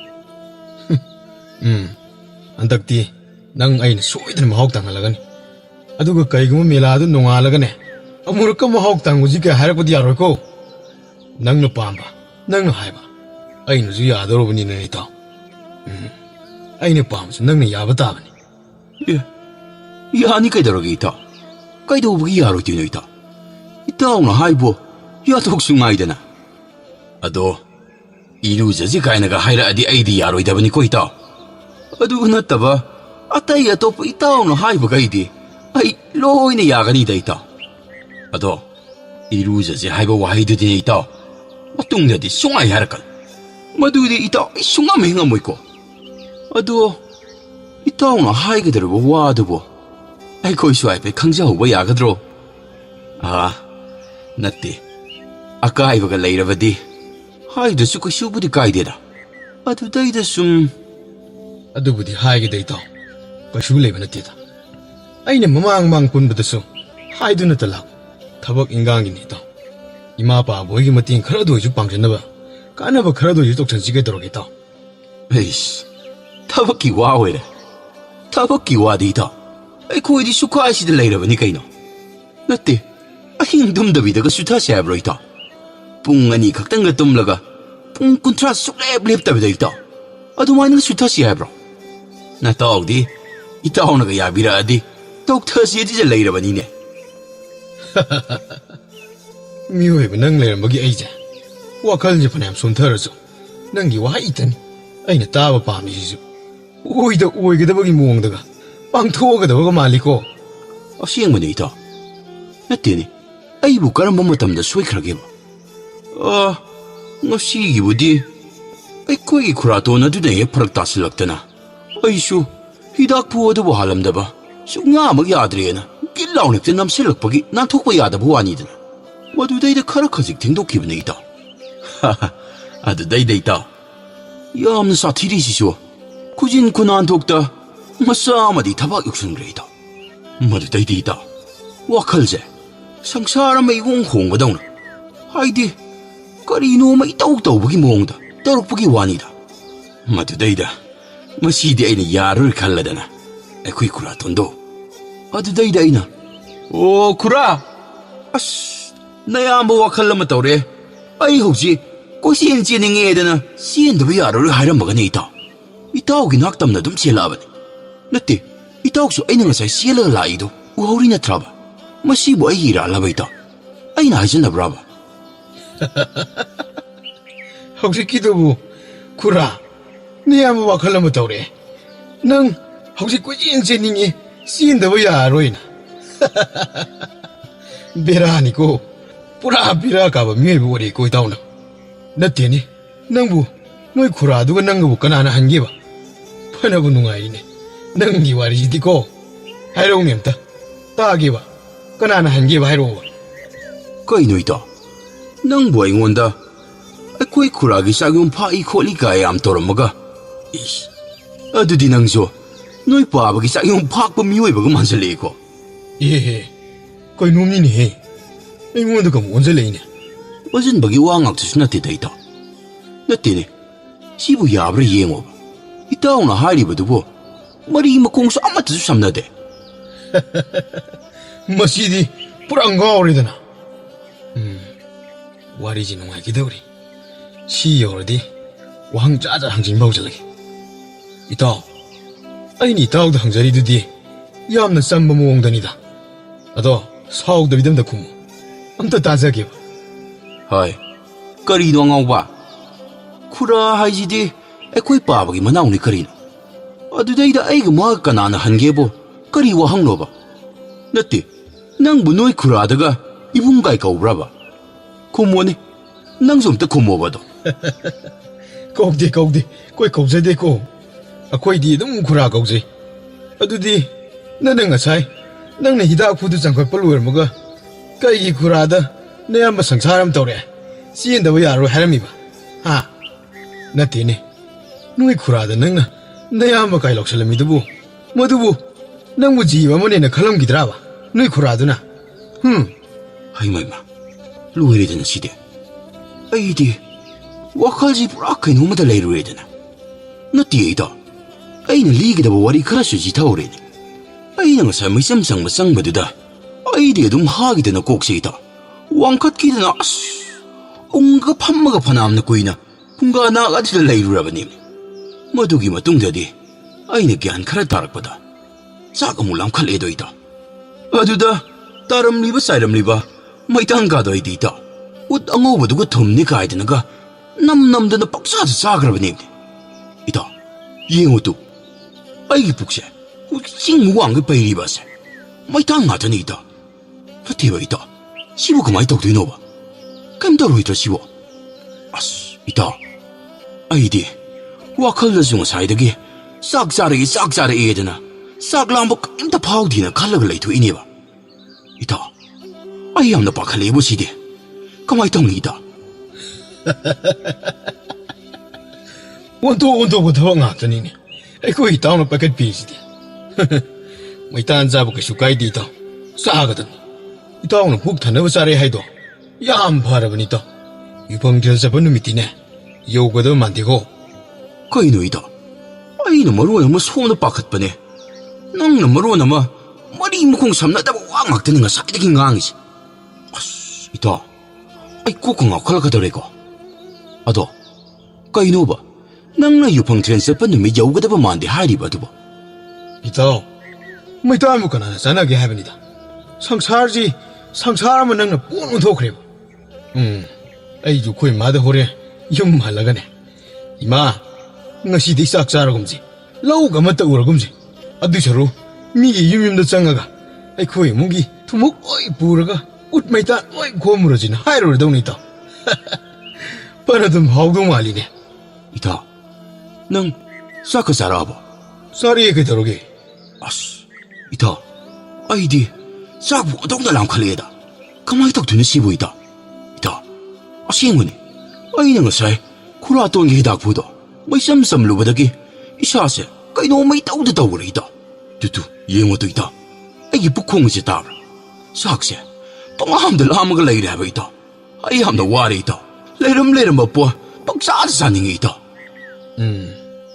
ꯑꯩꯒꯤ ꯋꯥꯈꯜꯗꯗꯤ ꯏꯇꯥꯎꯒꯤꯗꯨ ꯉꯁꯤ ꯉꯔꯥꯡꯈꯛ ꯃꯩꯆꯝ ꯆꯝꯕꯗꯤ ꯃꯥꯟꯗꯦꯗ ꯍꯥꯏꯕꯗꯤ ꯏꯇꯥꯎꯒꯤ ꯑꯗꯨꯝꯕ ꯈꯔ ꯄꯥꯝꯖꯕꯅꯤꯅ ꯍꯥꯏꯔꯤꯕꯀꯣ ꯑꯁ ꯌꯥꯔꯦꯁꯤ ꯏꯇꯥꯎ ꯑꯣꯏꯅꯤꯡꯕ ꯑꯣꯏꯖꯔꯁꯅꯨ ꯑꯩ ꯑꯗꯨꯝ ꯈꯪꯖꯔꯒꯦ ꯌꯥꯔꯦ ꯏꯇꯥꯎ ꯑꯗꯣ ꯁꯦ ꯋꯥꯔꯤꯁꯦ ꯋꯥꯀꯣꯏꯔꯣꯝꯗ ꯆꯠꯈꯤꯗꯧꯔꯦ ꯏꯇꯥꯎ ꯉꯁꯥꯏꯒꯤ ꯃꯦꯂꯥꯗꯨꯕꯨ ꯀꯔꯝ ꯀꯥꯟꯗ ꯇꯧꯒꯅꯤ ꯍꯥꯏꯒꯦ ꯑꯩꯗꯤ ꯉꯁꯤꯃꯛ ꯑꯣꯏꯔꯕꯁꯨ ꯄꯣꯌꯣꯝ ꯌꯣꯝꯃꯨꯔꯒꯦ ꯁꯤꯗ ꯃꯁꯤꯗ ꯑꯗꯨꯝ ꯂꯩꯔꯦꯍꯦ ꯏꯇꯥꯎ ꯑꯁ ꯑꯩꯁꯨ ꯍꯥꯏꯕꯅꯤ ꯏꯇꯥꯎ ꯍꯟꯗꯛꯇꯤ ꯏꯇꯥꯎ ꯏꯕꯥꯅꯤ ꯃꯍꯥꯎ ꯁꯣꯏꯗꯅ ꯇꯝꯃꯤꯟꯅꯒꯗꯣꯏꯅꯤꯀꯣ ꯏꯇꯥꯎ ꯏꯇꯣꯝꯗ ꯍꯦꯛ ꯇꯧꯕ ꯑꯗꯨꯁꯨ ꯅꯪꯒꯤ ꯃꯥꯡꯗ ꯍꯦꯛ ꯏꯀꯥꯏꯖꯕ ꯑꯩꯁꯦ ꯍꯥꯏꯕꯗꯤ ꯏꯇꯥꯎ ꯍꯥꯏꯁꯤꯗꯤ ꯄꯨꯋꯥꯔꯤꯗꯒꯤ ꯍꯥꯏꯅꯕ ꯑꯃꯗꯤ ꯂꯩꯗꯅ ꯑꯩꯅ ꯆꯠꯄ ꯏꯇꯥꯎꯅ ꯂꯥꯛꯄ ꯏꯇꯥꯎꯅ ꯆꯥꯕ ꯑꯩꯅ ꯆꯥꯕ ꯍꯥꯏꯗꯅ ꯑꯗꯨꯕꯨ ꯏꯇꯥꯎ ꯃꯦꯂꯥ ꯆꯠꯄꯒꯤ ꯋꯥꯁꯤ ꯋꯥꯔꯤꯒ ꯁꯥꯡꯒ ꯁꯥꯟꯅꯔꯒꯀꯣ ꯑꯩꯒ ꯍꯧꯔꯝꯗꯕꯤꯗꯒ ꯅꯇꯣꯝꯗꯒ ꯆꯠꯈ꯭ꯔꯕꯗꯤ ꯑꯩꯅ ꯀꯩꯗꯧꯒꯦ ꯌꯦꯡꯉꯣ ꯏꯇꯥꯎ ꯍꯥꯏꯕꯤꯗꯦ ꯍꯥꯏꯅꯨꯀꯣ ꯑꯐꯕ ꯃꯆꯤꯟ ꯅꯪꯒ ꯂꯥꯎꯕꯗꯣ ꯏꯇꯥꯎ ꯑꯗꯨꯅꯤ ꯑꯩꯅ ꯍꯥꯟꯅ ꯃꯍꯥꯎ ꯇꯪꯈꯥꯏꯒꯗꯧꯔꯤꯕꯁꯤ ꯑꯁꯨꯝꯅ ꯃꯈꯣꯏ ꯑꯅꯤ ꯅꯨꯡꯉꯥꯏꯔꯕ ꯋꯥꯔꯤ ꯀꯌꯥ ꯁꯥꯟꯅꯔꯗꯨꯅ ꯃꯇꯝ ꯑꯁꯨꯝ ꯍꯧꯈꯤꯗꯨꯅ ꯃꯈꯣꯏꯅ ꯆꯠꯀꯗꯧꯔꯕ ꯌꯨꯐꯪꯊꯦꯜꯒꯤ ꯌꯨꯒꯤ ꯃꯦꯂꯥ ꯑꯗꯨꯕꯨ ꯇꯧꯒꯗꯕ ꯅꯨꯃꯤꯠ ꯑꯗꯨ ꯌꯧꯔꯛꯂꯝꯃꯤ ꯃꯇꯥꯎ ꯑꯅꯤꯗꯨ ꯅꯨꯡꯉꯥꯏꯕ ꯑꯁꯥ ꯑꯃꯗ ꯄꯣꯌꯣꯝ ꯀꯌꯥ ꯌꯣꯝꯁꯤꯜꯂꯗꯨꯅ ꯈꯣꯡꯆꯠ ꯑꯗꯨꯕꯨ ꯈꯣꯡꯁꯥꯟꯕ ꯍꯧꯔꯛꯂꯝꯃꯤ ꯃꯁꯤꯗ ꯁꯈꯦꯟ ꯁꯅꯥꯗꯤ ꯌꯨꯐꯪꯊꯦꯜꯒꯤ ꯈꯨꯜ ꯑꯗꯨꯕꯨ ꯊꯥꯒꯠꯂꯗꯨꯅ ꯌꯨꯒꯤ ꯃꯔꯝꯗ ꯋꯥꯔꯤ ꯁꯥꯕ ꯂꯦꯞꯄ ꯀꯧꯕ ꯂꯩꯇ꯭ꯔꯤ ꯁꯈꯦꯟ ꯁꯅꯥꯅ ꯏꯇꯥꯎ ꯑꯩꯗꯤ ꯍꯥꯏꯁꯤꯅꯤꯀꯣ ꯍꯥꯏꯕꯤꯗꯦ ꯀꯥꯏꯗꯤ ꯍꯥꯏꯅꯨꯀꯣ ꯁꯦ ꯑꯩ ꯍꯥꯏꯒꯦꯁꯦ ꯏꯇꯥꯎ ꯌꯨ ꯍꯥꯏꯔꯤꯕ ꯄꯣꯠꯁꯛꯁꯦ ꯃꯁꯤꯅ ꯑꯩꯈꯣꯏꯒꯤ ꯄꯨꯟꯁꯤꯗ ꯊꯣꯛꯂꯤꯕ ꯏꯇꯥꯎꯅꯒ ꯅꯨꯡꯉꯥꯏꯇ꯭ꯔꯤꯕ ꯋꯥꯔꯤꯕ ꯁꯥꯎꯅꯤꯡꯂꯤꯕ ꯄꯨꯝꯅꯃꯛ ꯑꯁꯦ ꯃꯁꯤꯒꯤ ꯃꯌꯥꯝ ꯑꯁꯤꯕꯨ ꯏꯇꯥꯎ ꯄꯥꯡꯊꯣꯛꯍꯟꯕ ꯐꯥꯊꯍꯟꯕ ꯃꯇꯝꯗꯅꯦ ꯌꯥꯒꯗꯧꯔꯤꯕꯅꯤꯅꯤ ꯏꯇꯥꯎ ꯑꯩꯈꯣꯏꯒꯤ ꯄꯨꯟꯁꯤꯗ ꯊꯣꯛꯂꯤꯕ ꯃꯔꯝ ꯈꯨꯗꯤꯡꯃꯛꯁꯦ ꯏꯇꯥꯎ ꯄꯥꯎꯈꯨꯝꯁꯤꯕꯨ ꯄꯤꯕ ꯉꯝꯕ ꯑꯃꯠꯇ ꯉꯥꯏꯔꯕ ꯍꯥꯏꯔꯒꯗꯤ ꯏꯇꯥꯎ ꯌꯨꯁꯤꯅꯤ ꯌꯨ ꯏꯇꯥꯎ ꯑꯩꯈꯣꯏꯅ ꯀꯔꯤꯒꯨꯝꯕ ꯌꯨꯁꯤꯅꯤ ꯍꯥꯏꯗꯨꯅ ꯈꯨꯝꯕ ꯀꯥꯟꯗ ꯀꯅꯥ ꯑꯃꯠꯇꯅ ꯍꯥꯏ ꯃꯩꯄꯥꯛ ꯁꯅꯥ ꯅꯪꯅ ꯍꯥꯏꯔꯤꯕꯗꯨ ꯂꯥꯜꯂꯤ ꯅꯪꯅ ꯍꯥꯏꯔꯤꯕꯗꯨ ꯁꯣꯏꯔꯦ ꯅꯪꯅ ꯃꯗꯨꯕꯨ ꯍꯥꯏꯔꯤꯕꯗꯣ ꯀꯔꯤꯒꯤꯅꯣ ꯈꯨꯄꯥꯛ ꯆꯥꯒꯦꯔꯥ ꯁꯤꯒꯨꯝꯕ ꯋꯥꯍꯩ ꯋꯥꯇꯥꯁꯤꯡꯁꯦ ꯏꯇꯥꯎ ꯑꯃꯠꯇ ꯇꯥꯕ ꯐꯪꯉꯔꯣꯏꯗꯕꯅꯤ ꯏꯇꯥꯎ ꯁꯦ ꯑꯩ ꯍꯥꯏꯒꯦꯁꯦ ꯃꯣꯏꯅ ꯍꯥꯏꯔꯛꯀꯗꯧꯔꯤꯁꯦ ꯍꯥꯏ ꯃꯩꯄꯥꯛ ꯁꯅꯥ ꯅꯪꯗꯤ ꯑꯗꯨ ꯋꯥꯈꯜ ꯂꯩꯅ ꯄꯥꯎꯈꯨꯝ ꯑꯗꯨꯕꯨ ꯄꯤꯕ ꯉꯝꯂꯤꯕꯗꯤ ꯀꯔꯝꯅꯅꯣ ꯋꯥꯈꯜ ꯒ꯭ꯌꯥꯟ ꯑꯣꯟꯊꯣꯛꯅ ꯂꯩꯈ꯭ꯔꯦꯗꯀꯣ ꯃꯁꯤꯅꯤ ꯏꯇꯥꯎ ꯃꯌꯥꯝꯅ ꯅꯉꯣꯟꯗ ꯍꯥꯏꯔꯛꯀꯗꯧꯔꯤꯁꯤ ꯏꯇꯥꯎ ꯑꯗꯨꯒꯅꯤ ꯏꯇꯥꯎ ꯅꯨꯡꯁꯤꯅꯁꯨ ꯇꯧꯕꯤꯔꯛꯀꯗꯣꯏꯅꯤ ꯁꯦ ꯑꯩꯈꯣꯏꯅ ꯅꯤꯡꯊꯝꯊꯥ ꯃꯇꯝꯗꯒ ꯏꯁꯤꯡ ꯑꯁꯥꯕꯁꯤ ꯄꯥꯇ꯭ꯔ ꯑꯃꯗꯒ ꯍꯥꯞꯆꯤꯜꯂꯒ ꯂꯨꯝꯕꯨ ꯁꯥꯕꯗꯣ ꯏꯇꯥꯎ ꯃꯗꯨ ꯅꯨꯡꯉꯥꯏꯇ꯭ꯔꯅꯦ ꯏꯇꯥꯎ ꯑꯗꯨꯃꯛꯅꯦꯝꯅꯤ ꯏꯇꯥꯎ ꯏꯇꯥꯎꯒꯤ ꯋꯥꯇꯥꯁꯤꯗꯤ ꯍꯧꯖꯤꯛꯄꯨ ꯍꯦꯛꯇ ꯃꯦꯂꯥ ꯃꯐꯝꯗ ꯌꯧꯕꯒ ꯉꯥꯏꯉꯝꯃꯛꯇ꯭ꯔꯦꯀꯣ ꯏꯇꯥꯎ ꯌꯥꯝ ꯂꯥꯡꯇꯛꯅꯍꯜꯂꯤꯀꯣ ꯏꯇꯥꯎꯒꯤꯁꯦ ꯅꯠꯇ꯭ꯔꯒ ꯏꯇꯥꯎꯒꯤꯁꯤꯕꯨ ꯃꯆꯨ ꯆꯥꯏꯕꯒꯗꯨ ꯑꯣꯏꯔꯤꯖꯥꯠꯂꯣ ꯑꯩꯗꯤ ꯅꯪꯒꯤ ꯑꯅꯤꯡꯕꯒꯤ ꯃꯇꯨꯡ ꯏꯟꯅ ꯉꯁꯤꯗꯤ ꯑꯩꯁꯨ ꯅꯪ ꯍꯔꯥꯎꯃꯤꯟꯅꯒꯅꯤ ꯑꯗꯨꯕꯨ ꯅꯣꯡ ꯍꯦꯛ ꯉꯥꯟꯕꯒꯗꯤ ꯊꯕꯛ ꯁꯨꯐꯝ ꯊꯤꯗꯕ ꯌꯥꯔꯣꯏꯀꯣ ꯑꯗꯨꯕꯨ ꯉꯁꯤꯅꯁꯨ ꯄꯨꯟꯁꯤꯒꯤ ꯑꯔꯣꯏꯕꯁꯨ ꯑꯍꯥꯟꯕꯁꯨ ꯑꯣꯏꯒꯗꯕꯅꯤꯀꯣ ꯏꯇꯥꯎ ꯍꯣꯏꯕꯅꯤ ꯏꯇꯥꯎ ꯑꯩꯕꯨ ꯋꯥꯈꯜ ꯌꯥꯝꯅ ꯌꯥꯎꯗꯕ ꯒ꯭ꯌꯥꯟꯒ ꯂꯣꯏꯅ ꯍꯥꯏꯗꯣꯛꯈ꯭ꯔꯕꯒꯤ ꯃꯤꯒꯤ ꯇꯥꯏꯞꯇꯒ ꯅꯪꯅ ꯍꯦꯛ ꯍꯥꯏꯔꯤꯕ ꯑꯁꯤꯕꯨ ꯀꯔꯤꯒꯤꯅꯣꯕ ꯏꯇꯥꯎ ꯁꯨꯝ ꯃꯍꯥꯎ ꯌꯦꯡꯅꯤꯡꯕꯒꯤ ꯑꯗꯨ ꯍꯥꯏꯖꯕꯒꯤ ꯋꯥꯅꯤꯗ ꯏꯇꯥꯎꯁꯤꯗꯤꯕꯀꯣ ꯍꯥꯏꯖꯨ ꯍꯥꯏꯕꯅꯤ ꯏꯇꯥꯎ ꯏꯃꯥꯅꯗꯤ ꯄꯨꯟꯁꯤꯒꯤ ꯑꯣꯏꯅ ꯃꯍꯥꯎ ꯇꯪꯕ ꯌꯥꯗꯦ ꯀꯔꯤꯒꯨꯝꯕ ꯍꯦꯛ ꯃꯍꯥꯎ ꯈꯪꯈꯤꯕꯗ ꯃꯇꯨꯡ ꯇꯥꯔꯛꯄꯗ ꯅꯣꯡ ꯐꯥꯗꯣꯛ ꯍꯥꯏꯔꯒ ꯑꯗꯨꯝ ꯄꯨꯟꯁꯤ ꯆꯨꯞꯄꯒꯤ ꯑꯣꯏꯅ ꯁꯥꯒꯣꯟꯅꯔꯒꯅꯤ ꯐꯠꯇꯕ ꯊꯕꯛꯅꯤ ꯑꯩꯈꯣꯏ ꯃꯤꯑꯣꯏꯕꯒꯤ ꯄꯨꯟꯁꯤꯕꯨ ꯃꯥꯡꯍꯟꯕ ꯌꯥꯕ ꯄꯣꯠꯁꯛꯅꯤ ꯍꯥꯏꯗꯅ ꯇꯠꯇꯅ ꯍꯥꯏꯕꯤꯈꯤꯕꯅꯤ ꯍꯧꯖꯤꯛꯁꯨ ꯏꯇꯥꯎ ꯑꯩ ꯆꯠꯅ ꯅꯤꯡꯁꯤꯡꯉꯤ ꯑꯗꯨꯕꯨ ꯏꯇꯥꯎꯒꯤꯗꯃꯛ ꯈꯜꯂꯒ ꯑꯩꯁꯨ ꯏꯇꯥꯎ ꯅꯨꯡꯁꯤꯕꯅꯤꯅ ꯌꯥꯔꯤꯕꯅꯤ ꯉꯁꯤ ꯆꯠꯂꯤꯕꯁꯤꯁꯨ ꯑꯩꯗꯤ ꯅꯪꯅ ꯄꯣꯠꯁꯛꯇꯨꯕꯨ ꯊꯛꯂꯅꯤ ꯍꯥꯏꯕꯒꯤ ꯍꯦꯟꯅ ꯅꯨꯡꯉꯥꯏꯕ ꯐꯥꯎꯗꯦ ꯃꯦꯂꯥ ꯑꯗꯨꯕꯨ ꯌꯥꯎꯔꯨꯔꯅꯤ ꯍꯥꯏꯕꯒꯤ ꯍꯔꯥꯎꯕꯁꯨ ꯄꯣꯛꯂꯨꯗꯦ ꯏꯇꯥꯎ ꯑꯗꯨꯕꯨ ꯏꯇꯥꯎꯅ ꯄꯦꯟꯖꯕ ꯃꯇꯧꯗꯨ ꯎꯔꯒꯗꯤ ꯑꯩꯁꯨ ꯌꯥꯝꯅ ꯄꯦꯟꯖꯩ ꯅꯨꯡꯉꯥꯏꯖꯩ ꯑꯁꯤꯈꯛꯅꯤ ꯑꯩꯅ ꯍꯥꯏꯅꯤꯡꯂꯤꯕ ꯏꯇꯥꯎ ꯑꯁꯨꯝꯅ ꯃꯈꯣꯏ ꯑꯅꯤ ꯑꯐ ꯐꯠꯇꯒꯤ ꯃꯔꯝꯗ ꯋꯥꯔꯤ ꯁꯥꯟꯅꯔꯗꯨꯅ ꯂꯩꯇ꯭ꯔꯦꯜ ꯍꯥꯏꯔꯤꯕ ꯌꯨꯐꯪꯇ꯭ꯔꯦꯜ ꯍꯥꯏꯅꯁꯨ ꯈꯪꯅꯕ ꯈꯨꯜ ꯑꯗꯨꯕꯨ ꯌꯧꯁꯤꯜꯂꯛꯂꯝꯃꯤ ꯁꯛꯍꯦꯟ ꯁꯅꯥꯅ ꯏꯇꯥꯎ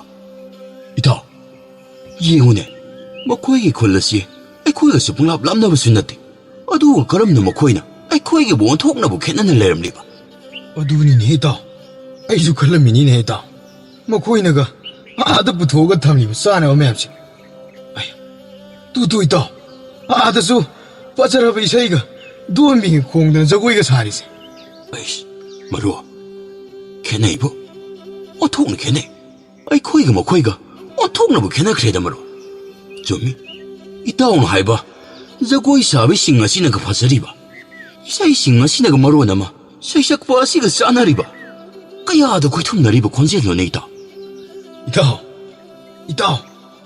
ꯅꯥꯀꯜꯁꯤꯗ ꯅꯨꯄꯥ ꯑꯅꯤ ꯄꯥꯇ꯭ꯔ ꯑꯃꯃꯝꯒ ꯄꯥꯏꯔꯒ ꯆꯦꯟꯁꯤꯜꯂꯛꯏꯕꯁꯤꯕꯨ ꯀꯔꯤꯒꯤꯅꯣꯅꯦ ꯏꯇꯥꯎ ꯏꯇꯥꯎ ꯃꯩꯅꯝ ꯄꯥꯏꯕ ꯅꯨꯄꯤ ꯑꯅꯤ ꯑꯃꯁꯨ ꯆꯦꯟꯁꯤꯜꯂꯛꯂꯤꯅꯦ ꯃꯈꯣꯏꯒꯤꯁꯤꯕꯨ ꯃꯩꯒ ꯊꯥꯒꯗꯧꯔꯤꯕ ꯖꯥꯠꯂꯣ ꯏꯇꯥꯎ ꯑꯩꯗꯤ ꯄꯥꯈꯠꯄꯕꯨ ꯍꯧꯔꯛꯑꯦꯕꯣ ꯃꯤꯌꯨꯝꯁꯦ ꯀꯩꯅꯣꯝ ꯇꯧꯔꯦ ꯏꯇꯥꯎ ꯍꯣꯏꯅꯦ ꯏꯇꯥꯎ ꯃꯈꯣꯏꯒꯤ ꯈꯨꯟꯖꯥꯁꯤꯡꯒ ꯅꯠꯇꯕ ꯑꯣꯏꯖꯥꯠꯂꯥꯅꯦ ꯃꯃꯥꯏ ꯃꯃꯤꯠꯇꯒ ꯃꯆꯨ ꯇꯞ ꯇꯥꯏ ꯁꯪꯖꯜꯂꯤꯁꯦ ꯏꯇꯥꯎ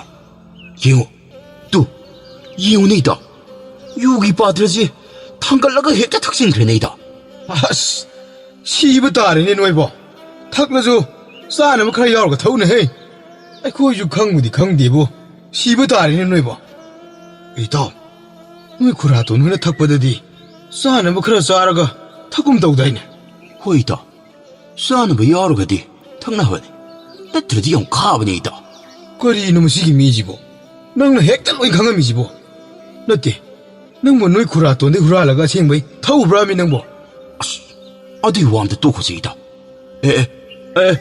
ꯏꯇꯥꯎ ꯌꯦꯡꯉꯨꯅꯦ ꯏꯇꯥꯎ ꯃꯩꯅꯝ ꯄꯥꯏꯔꯤꯕ ꯋꯥꯡ ꯆꯥꯎꯔꯕ ꯅꯨꯄꯤ ꯑꯅꯤꯁꯤꯅꯒ ꯃꯩꯅꯝ ꯑꯁꯤ ꯅꯨꯄꯥ ꯑꯅꯤꯁꯤꯒꯤ ꯃꯆꯤꯟꯗꯒ ꯆꯨꯈ꯭ꯔꯦꯅꯦ ꯏꯇꯥꯎ ꯏꯃꯥ ꯏꯇꯥꯎ ꯃꯩꯕꯨꯜꯁꯤꯗꯤ ꯑꯗꯨꯅꯦ ꯏꯇꯥꯎ ꯊꯛꯆꯤꯟꯈ꯭ꯔꯤꯕ ꯌꯨꯁꯤꯡ ꯑꯁꯤꯅꯒ ꯃꯩ ꯑꯣꯏꯅꯒ ꯆꯥꯍꯜꯂꯤꯅꯦ ꯏꯇꯥꯎ ꯑꯩꯁ ꯑꯉꯛꯄꯅꯤꯀꯣ ꯏꯇꯥꯎ ꯑꯉꯛꯄꯅꯤ ꯌꯨꯐꯪꯊꯦꯜ ꯑꯁꯦ ꯂꯩꯔꯩꯕꯥꯛꯅꯤ ꯍꯥꯏꯕꯗ ꯏꯇꯥꯎ ꯍꯥꯏꯃꯟꯕ ꯊꯣꯛꯂꯣꯏꯀꯣ ꯑꯆꯨꯝꯕꯅꯤ ꯏꯇꯥꯎ ꯑꯆꯨꯝꯕꯅꯤꯀꯣ ꯍꯥꯏꯃꯟꯕ ꯊꯣꯛꯂꯣꯏ ꯅꯪ ꯑꯩꯅ ꯅꯍꯥꯟꯈꯩ ꯈꯣꯡꯅꯥꯡ ꯃꯈꯣꯡꯗ ꯐꯝꯂꯒ ꯂꯩꯔꯝꯃꯤꯗꯨꯗꯤ ꯊꯩꯕꯣꯡ ꯃꯅꯨꯡꯗ ꯂꯩꯕ ꯇꯨꯃꯤꯠꯀ ꯄꯥꯡꯈꯛ ꯑꯣꯏ ꯍꯥꯏꯕꯗꯨꯅꯤ ꯏꯇꯥꯎ ꯑꯩꯈꯣꯏ ꯏꯁꯥꯅ ꯌꯥꯖꯔꯁꯤ ꯑꯁ ꯁꯥꯎꯔꯨꯕ ꯌꯥꯕ ꯅꯠꯇꯦꯀꯣ ꯏꯇꯥꯎ ꯌꯥꯔꯣꯏꯕꯨ ꯏꯇꯥꯎ ꯌꯥꯔꯣꯏ ꯑꯩꯈꯣꯏ ꯃꯗꯨꯗ ꯁꯥꯎꯔꯨꯕ ꯏꯇꯥꯎ ꯁꯨꯡꯌꯥ ꯌꯥꯔꯔꯣꯏ ꯑꯩꯈꯣꯏꯁꯨ ꯉꯅꯥ ꯑꯁꯤ ꯆꯪꯁꯜꯂꯒ ꯏꯇꯥꯎ ꯃꯍꯩ ꯑꯃꯇꯪ ꯎꯊꯣꯛꯎꯁꯤꯔꯣ ꯀꯩꯅꯣ ꯍꯥꯏꯖꯤꯕꯨ ꯏꯇꯥꯎ ꯑꯩꯈꯣꯏꯕꯨ ꯀꯔꯤ ꯃꯍꯩ ꯍꯩꯗꯅ ꯀꯔꯤ ꯀꯔꯝꯕ ꯎꯠꯂꯨꯗꯧꯔꯤꯕ ꯑꯩꯒꯤꯗꯤ ꯍꯩꯖꯕ ꯎꯊꯣꯛꯄꯗ ꯃꯥꯏ ꯆꯣꯞꯄꯣꯏꯗꯧꯕ ꯃꯍꯩꯁꯨ ꯑꯃꯠꯇ ꯂꯩꯇꯦꯀꯣ ꯑꯗꯨꯒ ꯑꯩꯒꯤ ꯋꯥꯈꯜꯗꯁꯨ ꯏꯇꯥꯎꯕꯨ ꯑꯁꯨꯛ ꯀꯨꯏꯅ ꯃꯇꯝ ꯀꯨꯏꯅ ꯂꯣꯏꯅꯔꯛꯂꯤꯕꯁꯦ ꯏꯇꯥꯎꯅ ꯉꯁꯤ ꯐꯥꯎꯕꯗ ꯍꯩ ꯍꯥꯏꯕ ꯃꯍꯩꯁꯦ ꯅꯇꯥꯎꯗꯤ ꯎꯕ ꯐꯪꯖꯗ꯭ꯔꯤꯕꯣ ꯃꯅꯨꯡꯗꯒ ꯂꯣꯟꯅ ꯍꯩꯖꯔꯝꯕꯗꯨꯗꯤ ꯀꯅꯥꯅ ꯈꯪꯕꯅꯣ ꯐꯥꯒꯤ ꯇꯧꯕꯅꯤ ꯀꯩꯗꯧꯔꯒꯦ ꯏꯇꯥꯎ ꯁꯦ ꯑꯗꯨꯏ ꯁꯔꯨꯛ ꯃꯇꯝ ꯃꯥꯡꯍꯟꯗꯕꯤꯗꯅꯦ ꯏꯇꯥꯎ ꯃꯁꯤꯗ ꯂꯩꯔꯤꯕ ꯄꯣꯠꯐꯝ ꯃꯌꯥꯝ ꯑꯁꯤꯗ ꯍꯦꯛꯇ ꯃꯊꯪ ꯆꯪꯕ ꯍꯧꯔꯁꯤꯗꯅ ꯍꯣꯏ ꯏꯇꯥꯎ ꯍꯧꯔꯁꯤ ꯑꯩ ꯍꯪꯒꯦ ꯏꯇꯥꯎ ꯑꯗꯣ ꯅꯪꯅ ꯍꯪꯕꯗ ꯍꯩꯁꯤꯡꯅꯗꯤ ꯈꯔ ꯍꯪꯉꯨꯀꯣ ꯃꯣꯏꯗꯤ ꯌꯨ ꯊꯛꯇꯕ ꯑꯩꯈꯣꯏꯒꯨꯝꯕ ꯃꯤꯅꯧꯁꯦ ꯌꯥꯝ ꯂꯥꯏꯅ ꯈꯪꯉꯦ ꯍꯥꯏꯕꯗꯤ ꯑꯩꯈꯣꯏꯒꯤ ꯋꯥꯍꯩ ꯋꯥꯇꯥꯁꯦ ꯏꯇꯥꯎ ꯃꯈꯣꯏꯅ ꯑꯗꯨꯝ ꯈꯪꯈꯤꯗꯣꯏꯅꯤ ꯑꯗꯨꯒ ꯁꯦꯜꯁꯨ ꯇꯥꯡꯅ ꯌꯣꯜꯂꯛꯀꯗꯣꯏꯅꯤ ꯑꯗꯨ ꯑꯣꯏꯔꯒꯅ ꯃꯆꯥ ꯈꯖꯤꯛ ꯈꯔ ꯄꯥꯏꯔꯒ ꯂꯥꯛꯑ ꯂꯣꯏꯔꯦ ꯀꯩꯅꯣ ꯏꯇꯥꯎ ꯃꯣꯏꯅ ꯑꯩꯈꯣꯏꯗꯒꯤ ꯂꯧꯗꯨꯅ ꯀꯌꯥꯝ ꯂꯧꯗꯣꯔꯤꯒꯦ ꯊꯛꯐꯥꯎ ꯍꯧꯗ꯭ꯔꯤ ꯋꯥꯉꯥꯡꯗꯤ ꯆꯥꯎꯕ ꯍꯧꯔꯛꯑꯦꯅꯦ ꯍꯣꯔꯦꯟ ꯈꯔꯒ ꯄꯥꯏꯈ꯭ꯔꯀꯥꯟꯗꯗꯤ ꯀꯌꯥꯃꯨꯛ ꯆꯥꯎꯔꯛꯀꯗꯣꯏꯅꯣꯅꯦ ꯀꯤꯕꯨ ꯀꯤꯖꯔꯦꯀꯣ ꯑꯩ ꯅꯠꯇꯦꯅꯦ ꯀꯤꯗꯣꯏꯁꯦ ꯏꯕꯨꯡꯉꯣ ꯅꯪꯅ ꯍꯣꯔꯦꯟ ꯇꯥꯈ꯭ꯔꯀꯥꯟꯗ ꯑꯁ ꯅꯪꯅ ꯇꯥꯔꯛꯀꯗꯧ ꯀꯥꯔꯟꯁꯤꯡꯗꯣ ꯃꯣꯏꯒꯤ ꯃꯦꯂꯥꯁꯤꯒꯤ ꯄꯣꯠꯁꯤꯅ ꯐꯅꯌꯥꯝ ꯐꯗꯨꯅꯁꯨ ꯑꯩꯗꯤ ꯅꯪ ꯁꯦꯟꯅꯕꯗꯕ ꯆꯩꯔꯦꯝꯅ ꯊꯣꯡꯐꯝ ꯁꯥꯗꯧ ꯌꯥꯝ ꯃꯥꯜꯂꯦ ꯏꯁ ꯋꯥꯔꯤꯗꯤ ꯅꯥꯜꯂꯤ ꯏꯇꯥꯎ ꯅꯪꯁꯨ ꯑꯗꯣ ꯃꯣꯏꯒꯤ ꯂꯝꯄꯥꯛꯁꯦ ꯑꯣꯟꯊꯣꯛꯅ ꯆꯥꯎꯕ ꯃꯥꯜꯂꯤꯅꯦ ꯏꯇꯥꯎ ꯏꯕꯥꯅꯤ ꯁꯨꯝ ꯊꯨꯡꯅꯕ ꯆꯠ ꯂꯩꯔꯕꯗꯤ ꯃꯤꯅ ꯉꯥꯎꯕ ꯁꯣꯏꯗꯅ ꯍꯥꯟꯈꯤꯕ ꯇꯥꯔꯦ ꯏꯇꯥꯎ ꯁꯦ ꯋꯥꯔꯤ ꯁꯥꯗꯅ ꯃꯍꯥꯎ ꯁꯨꯝ ꯇꯪꯅ ꯆꯠꯈ꯭ꯔꯁꯤ ꯀꯩꯅꯣ ꯍꯣꯏꯅꯦ ꯏꯇꯥꯎ ꯑꯩꯁꯨ ꯀꯥꯎꯗꯧꯔꯦ ꯇꯧꯔꯤꯁꯦ ꯑꯩ ꯍꯪꯒꯦꯁꯦ ꯇꯥꯗꯧ 이붕어 앙앙부 탁시라 항호부 탁시라 너트러거나 어성버시 탁시라 너코이나 하기디 얌나 빰자바 한가함마 반 아풋분 마수 시원 탁시라 따다 또 아다 성어무수기 빠져서 합의자 머시물 오기 또보니 아도 쏘라꾸마물 다 해비렵고 야가들어 구라 머멀기 왕악도 전했더나 빠트로 마사 아무엄다가 하나 이따오 이바니기 해비렵고 야가들어 아이 이따 혹시 높디 높다보자니네 마시는 이드나 마나 ing원다가 빠기 후란버가 아무따가 아이독더베 시캉캉도 땡원데 로리바시데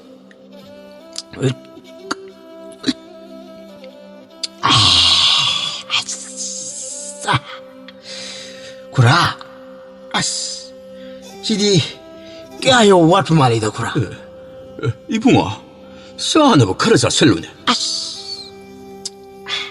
가래 구라 시부터 아래는 강징자 우스 아스 이따 다다 아스 지디 코가 아무따 우리 다다 아스 오 라이가제 오토목 다셀라만이 더이시대 아두니 따오 시디 찌질하고 강해 코이는 나한가이 쿨레 털럭부두가 그렇게 너무 말리고 가만히 아두누부인 하얼부 그놈 또래다 있다 이붕어네 ngasi디 mela weibnina ana wona wo makhalgi hida yu loina ma haw yengna ba haidana puthoraklini ne ai khaktagi wasunatna masida phamli bu phum mayam singa sida makhal gi yu mahi loina yaungnaramgani hausi aidina khoenida pithagli bado hangam apat phumasugi yuada nomang khamana amadi mahaidagi sungba yu oi tawrini 나코이는 가리바도 거리 구라 거리 호지기다 누만 가해봐 아씨 아이 나죠 나코이는 이 거랑은 뭐다 와두다 나 미다니다 아이 나 한부 우버 미겁다 야함나 거랑부 미만바 아주 데이자 숭벅이 막할가 하이바 아무튼 난 오드라바니네 아이디 펑카오에 꼭 도래야 되나 에스빠 너만 가만히 있냐 해봤다다 왜 코카만 떠오르해 다다 아이 나디 요지디 칼이 ngau부 현두이니나 소음되는 칼루라가 너만 가만히 있다기 숑보야 마봐 너희 강다바 말레리네 이나오사 마시다 아이 거기 콜스ung바디 확상 가이나 소큰 바야바 뽀야나 못해 야우나디네 다다 아두이디 아테테 뿌야냐 왜 또그러 이붕아 능보 뽀야냐 왜 하이브 나띠미 아씨 마시디 ngom드레 구라 세 구라는 행감자로세 아도 구라 호이 굴리야 봐봐 과이디기 봐봐 마친다 낭낭 나올리 브로 카이도 무기 레이로이드 너네 까이기 레이더네 ngaubu지 ngasi는 ngang 지고네 어두 ngasaina 하르디 삐니드나 이다 쌉싸레 능 핵 밤자와도 토니 아이고 나 악자죠 빵따일때 다시 나를 끊어다 이다 나군 강이고 능 로이 토리네 트로시보 능나 호름더디 시탕기드라바 혹직디 농아이비스 땀나 호라보니나 마카타 타닝에다나 하 谢谢 이붕어 야암는지 닥쳤는 구나 코에네 호레 나 윰난 말람비다가 마마다는 싼나니고 호이 쿠라 아이비디가 슈떠오르이다 기안따얌나 아도 아씨 아이게 락미네 에머지디 마디 ngaklerga 쿠라 상사람 떠오래 꼬지인 제닝이네 떠오르동니 뭐시 ꯑꯩꯒꯤ ꯊꯟ ꯊꯝꯃꯒ ꯆꯦꯡꯅꯕ ꯈꯪꯄꯣꯠꯇꯦ ꯈꯨꯔꯥ ꯀꯤꯕ ꯑꯃ ꯌꯥꯎꯁꯜꯂꯕꯅꯦ ꯑꯩꯗꯤ ꯐꯅ ꯑꯗꯨꯝ ꯅꯨꯡꯉꯥꯏꯔꯤꯅꯤ ꯅꯕꯥꯅꯤꯁꯤꯗꯤ ꯅꯠꯇꯦꯕ ꯅꯈꯣꯏ ꯑꯅꯤꯅ ꯇꯧꯔꯤꯕ ꯑꯗꯨꯕꯨ ꯈꯨꯔꯥ ꯑꯃꯨꯛꯀꯣ ꯇꯥꯗ ꯑꯃꯨꯛꯀꯣ ꯅꯠꯇꯦꯅꯦ ꯅꯈꯣꯏ ꯑꯅꯤꯕꯨ ꯀꯔꯤ ꯈꯨꯜꯗꯒꯤꯅꯣꯅꯦ ꯑꯁ ꯑꯦꯔꯥ ꯇꯥꯗ ꯑꯁ ꯒ꯭ꯌꯥꯟ ꯃꯦꯟ ꯑꯃꯠꯇ ꯇꯥꯗ꯭ꯔꯦ ꯈꯨꯔꯥ ꯑꯩꯈꯣꯏꯕꯨꯗꯤ ꯈꯨꯔꯥ ꯊꯪꯅꯕ ꯈꯨꯜ ꯀꯛꯁꯣꯏꯁꯤꯗꯒꯤꯅꯤ ꯈꯨꯔꯥ ꯑꯣ ꯑꯗꯨꯗꯤ ꯅꯈꯣꯏ ꯑꯅꯤꯗꯤ ꯃꯐꯝ ꯑꯁꯤ ꯌꯧꯔꯛꯄꯗ ꯃꯇꯝ ꯀꯌꯥꯝꯗꯤ ꯆꯪꯉꯤ ꯈꯨꯔꯥ ꯈꯔꯕꯨꯗꯤ ꯑꯗꯨꯝ ꯆꯪꯉꯤ ꯈꯨꯜ ꯊꯪꯅꯩ ꯍꯥꯏꯕꯒꯤ ꯋꯥ ꯈꯛꯇꯅꯤꯗ ꯃꯁꯤꯗ ꯂꯝꯍꯥꯡ ꯃꯌꯥꯝ ꯑꯃ ꯂꯩꯕꯅꯤꯅꯀꯣ ꯃꯁꯤ ꯐꯥꯎꯔꯒ ꯂꯥꯛꯄꯗ ꯐꯅꯗꯤ ꯀꯨꯏꯔꯝꯒꯅꯤ ꯈꯨꯔꯥ ꯗꯥꯗꯥ ꯉꯁꯥꯏꯁꯨ ꯑꯩꯈꯣꯏꯅ ꯃꯦꯂꯥ ꯑꯁꯤꯕꯨ ꯌꯥꯎꯕ ꯂꯥꯛꯄꯗ ꯂꯝꯍꯥꯡ ꯐꯥꯎꯔꯒ ꯁꯨꯝ ꯂꯥꯛꯄꯅꯤꯅ ꯏꯁꯥꯁꯦ ꯃꯤꯒ ꯀꯌꯥ ꯆꯠꯇ꯭ꯔꯦ ꯏꯇꯥꯎ ꯏꯕꯥꯅꯤ ꯈꯛꯀ ꯑꯣꯏꯔꯦ ꯈꯧꯇꯛ ꯈꯔꯒ ꯂꯩꯔꯤꯀꯥꯟꯗꯨꯗ ꯃꯣꯡꯁꯣꯡ ꯑꯆꯧꯕ ꯑꯃꯗꯒꯤ ꯆꯥꯎꯔꯕ ꯄꯥꯝꯕ ꯀꯩꯖꯥꯎ ꯑꯃ ꯆꯣꯡꯊꯣꯔꯛꯏ ꯑꯗꯨꯗꯒꯤꯗꯤ ꯗꯥꯗꯥ ꯏꯇꯥꯎ ꯏꯕꯥꯅꯤꯗꯤ ꯇꯨꯒ ꯆꯞ ꯌꯨꯡꯈꯤꯗꯅ ꯉꯥꯏꯍꯥꯛ ꯀꯣꯟꯖꯟꯅꯔꯒ ꯂꯦꯞꯄꯒ ꯂꯩꯔꯨꯔꯕꯅꯤꯅꯦ ꯑꯗꯨꯒꯗꯤ ꯗꯥꯗꯥ ꯀꯩꯖꯥꯎꯗꯨ ꯎꯆꯤ ꯑꯃ ꯀꯟꯅ ꯐꯥꯅꯕ ꯍꯣꯠꯅꯕ ꯑꯣꯏ ꯂꯩꯔꯝꯃꯤ ꯃꯗꯨꯗꯩꯗꯤ ꯏꯇꯥꯎ ꯏꯕꯥꯅꯤꯁꯨ ꯃꯁꯤꯗꯤ ꯑꯩꯈꯣꯏꯗ ꯀꯤꯍꯜꯂꯤꯅꯦꯅ ꯈꯨꯗꯣꯝꯕꯤ ꯊꯤꯜꯂꯒ ꯅꯣꯛꯁꯜꯂꯨꯕꯅꯤ ꯈꯨꯔꯥ ꯑꯗꯨꯗꯒꯤꯗꯤ ꯃꯤꯔꯣꯟ ꯈꯪꯕ ꯄꯥꯝꯕ ꯀꯩ ꯑꯣꯏꯔꯝꯃꯦꯗꯅ ꯈꯨꯔꯥ ꯑꯁꯦꯡꯕꯅꯤ ꯗꯥꯗꯥ ꯑꯩ ꯏꯇꯥꯎꯅ ꯍꯥꯏꯔꯤꯕꯁꯤꯡ ꯑꯁꯦ ꯂꯣꯏꯅ ꯆꯨꯝꯃꯕꯅꯤ ꯃꯁꯤꯗꯩꯗ ꯆꯤꯊꯧꯕ ꯈꯔ ꯈꯖꯤꯛꯇꯤ ꯋꯥꯊꯧꯔꯦꯅꯤ ꯗꯥꯗꯥ ꯍꯥꯏꯌꯣ ꯄꯥꯝꯕ ꯀꯩꯖꯥꯎ ꯑꯗꯨ ꯃꯤꯔꯣꯟ ꯈꯪꯕ ꯄꯥꯝꯕ ꯀꯩꯖꯥꯎ ꯑꯣꯏꯔꯝꯃꯦꯕ ꯑꯗꯨꯗꯒꯤꯗꯤ ꯀꯩꯗꯧꯔꯕ ꯍꯥꯏꯌꯨꯅꯦ ꯃꯈꯥ ꯇꯥꯎꯅꯦ ꯑꯗꯨꯗꯒꯤꯗꯤ ꯗꯥꯗꯥ ꯀꯩꯗꯣ ꯑꯗꯨꯝ ꯁꯥꯎꯒꯠꯂꯦ ꯅꯍꯥꯅꯤ ꯅꯈꯣꯏ ꯑꯅꯤꯅ ꯀꯔꯤꯒꯤꯅꯣ ꯑꯩꯅ ꯑꯩꯒꯤ ꯏꯆꯤꯟꯖꯥꯛ ꯊꯤꯖꯔꯒ ꯅꯈꯣꯏ ꯑꯅꯤꯅ ꯅꯣꯛꯅꯔꯤꯗꯤ ꯅꯈꯣꯏ ꯍꯧꯖꯤꯛ ꯑꯩꯅ ꯆꯂꯥꯛ ꯇꯝꯕ ꯃꯇꯝꯗ ꯅꯣꯏꯕꯨ ꯃꯐꯝꯁꯤꯗ ꯀꯅꯥꯁꯨ ꯂꯩꯕꯁꯨ ꯅꯠꯇꯦ ꯀꯟꯕꯤꯅꯕ ꯃꯤꯁꯨ ꯀꯅꯥꯃꯠꯇ ꯊꯣꯛꯂꯣꯏ ꯑꯩ ꯍꯧꯖꯤꯛ ꯅꯈꯣꯏꯗ ꯑꯣꯏꯅ ꯍꯧꯔꯣ ꯍꯥꯏꯕ꯭ꯔꯣꯗꯅ ꯁꯥꯎꯒꯠꯂꯛꯄ ꯍꯧꯔꯛꯑꯦꯗꯅ ꯑꯗꯒꯤꯗꯤ ꯏꯇꯥꯎ ꯅꯪꯁꯨ ꯈꯔ ꯍꯥꯏꯌꯨ ꯀꯩꯗꯧꯔꯒꯦ ꯉꯁꯥꯏꯒꯤ ꯊꯧꯗꯣꯛꯁꯤꯡꯗꯣ ꯅꯪꯒ ꯀꯔꯤꯝꯇ ꯌꯥꯎꯗꯕꯩ ꯇꯥꯏꯞꯇ ꯀꯩꯅꯣꯕ ꯁꯨꯝ ꯋꯥ ꯉꯥꯡꯗꯅ ꯇꯨꯃꯤꯟꯅ ꯂꯩꯁꯜꯂꯤꯕꯗꯨꯕꯣ ꯏꯇꯥꯎ ꯅꯪꯁꯦ ꯑꯩꯕꯨ ꯋꯥ ꯌꯥꯝꯅ ꯉꯥꯡꯕ ꯇꯥꯍꯜꯂꯤꯗ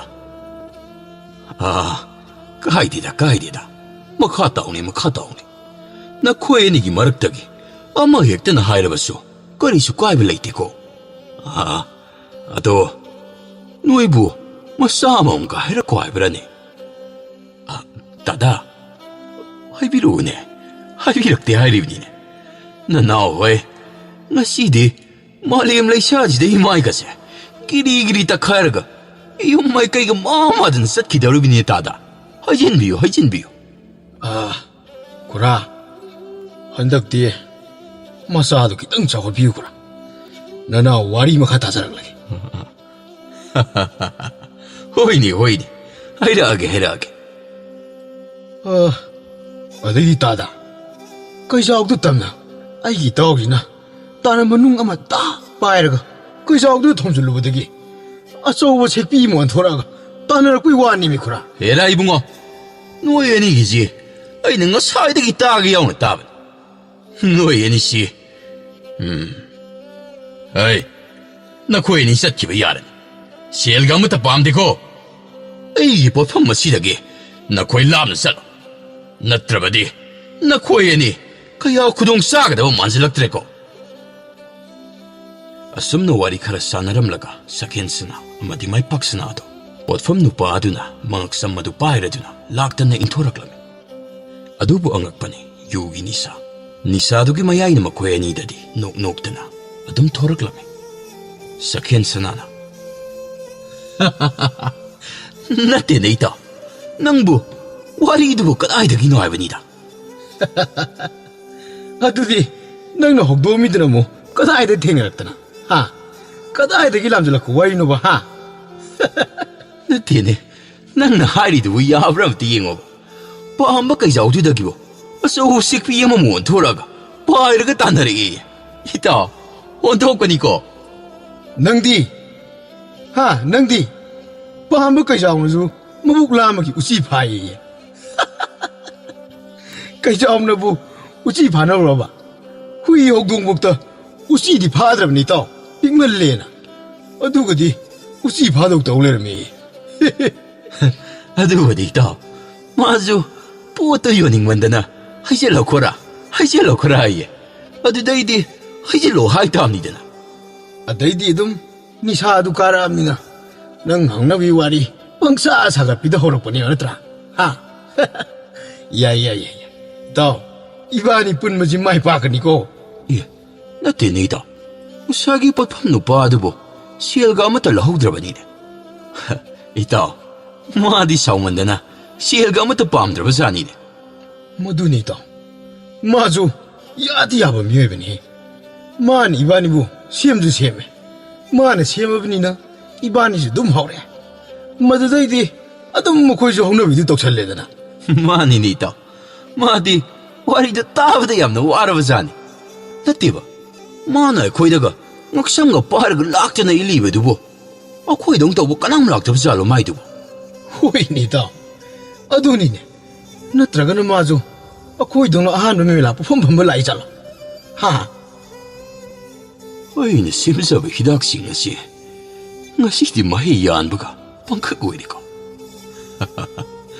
nangani dubo ai warorong ngadrane ani du berani 니사디 빠지는 까르바자니 와리가시 자자니네 아두고 하이주 하이벤 뭐보아니 얘도 마이나 와리용 낭부디 뭐 시파우보다 애기 법한 맛이다디 까나마또 야우키드리네 아두고 야이 뭐 코에니도 와클 와통도 많은 그래네 사켄스나 아마디 마이 박스나도 멜라두부 하라옥다 얌나 ꯌꯥꯝꯂꯕ ꯄꯣꯠꯐꯝ ꯃꯌꯥꯝ ꯃꯗꯨꯗꯒꯤ ꯃꯆꯥ ꯑꯃꯃꯝ ꯄꯥꯏꯔꯗꯨꯅ ꯑꯁꯨꯝ ꯂꯥꯛꯄꯅ ꯃꯦꯂꯥꯗꯨꯕꯨ ꯂꯣꯏꯔꯛꯄꯗꯗꯤ ꯆꯠꯄ ꯉꯝꯗꯅ ꯂꯝꯄꯥꯛ ꯑꯗꯨꯗ ꯑꯍꯤꯡꯗꯨꯃ ꯂꯦꯟꯊꯣꯛꯂꯝꯃꯤ ꯃꯥꯏꯄꯥꯛ ꯁꯅꯥꯅ ꯑꯁ ꯀꯣꯛꯁꯤꯗꯤ ꯈꯨꯆꯤꯛ ꯑꯃ ꯇꯧꯔꯦꯅꯦ ꯏꯇꯥꯎ ꯉꯔꯥꯡꯕꯨ ꯀꯩꯀꯩ ꯇꯧꯈꯤꯒꯦ ꯒ꯭ꯌꯥꯟ ꯑꯝ ꯇꯥꯗ꯭ꯔꯦ ꯏꯇꯥꯎ ꯑꯗꯨꯅꯤꯅꯦ ꯏꯇꯥꯎ ꯉꯔꯥꯡꯗꯤ ꯏꯕꯥꯅꯤ ꯐꯖꯅ ꯅꯨꯡꯉꯥꯏꯈ꯭ꯔ ꯃꯥꯜꯂꯤꯅꯦ 이따 그래 해전그라 말해 ngorong isay ka do pamin nga matata hudem ne ay junita sa maniko ash la nusit ay mukra pugalusi ita uy ma ibani katani he lampak sidaga hipug lermisha yengune ita omta osomna kandu gamta yengune kanamta udeba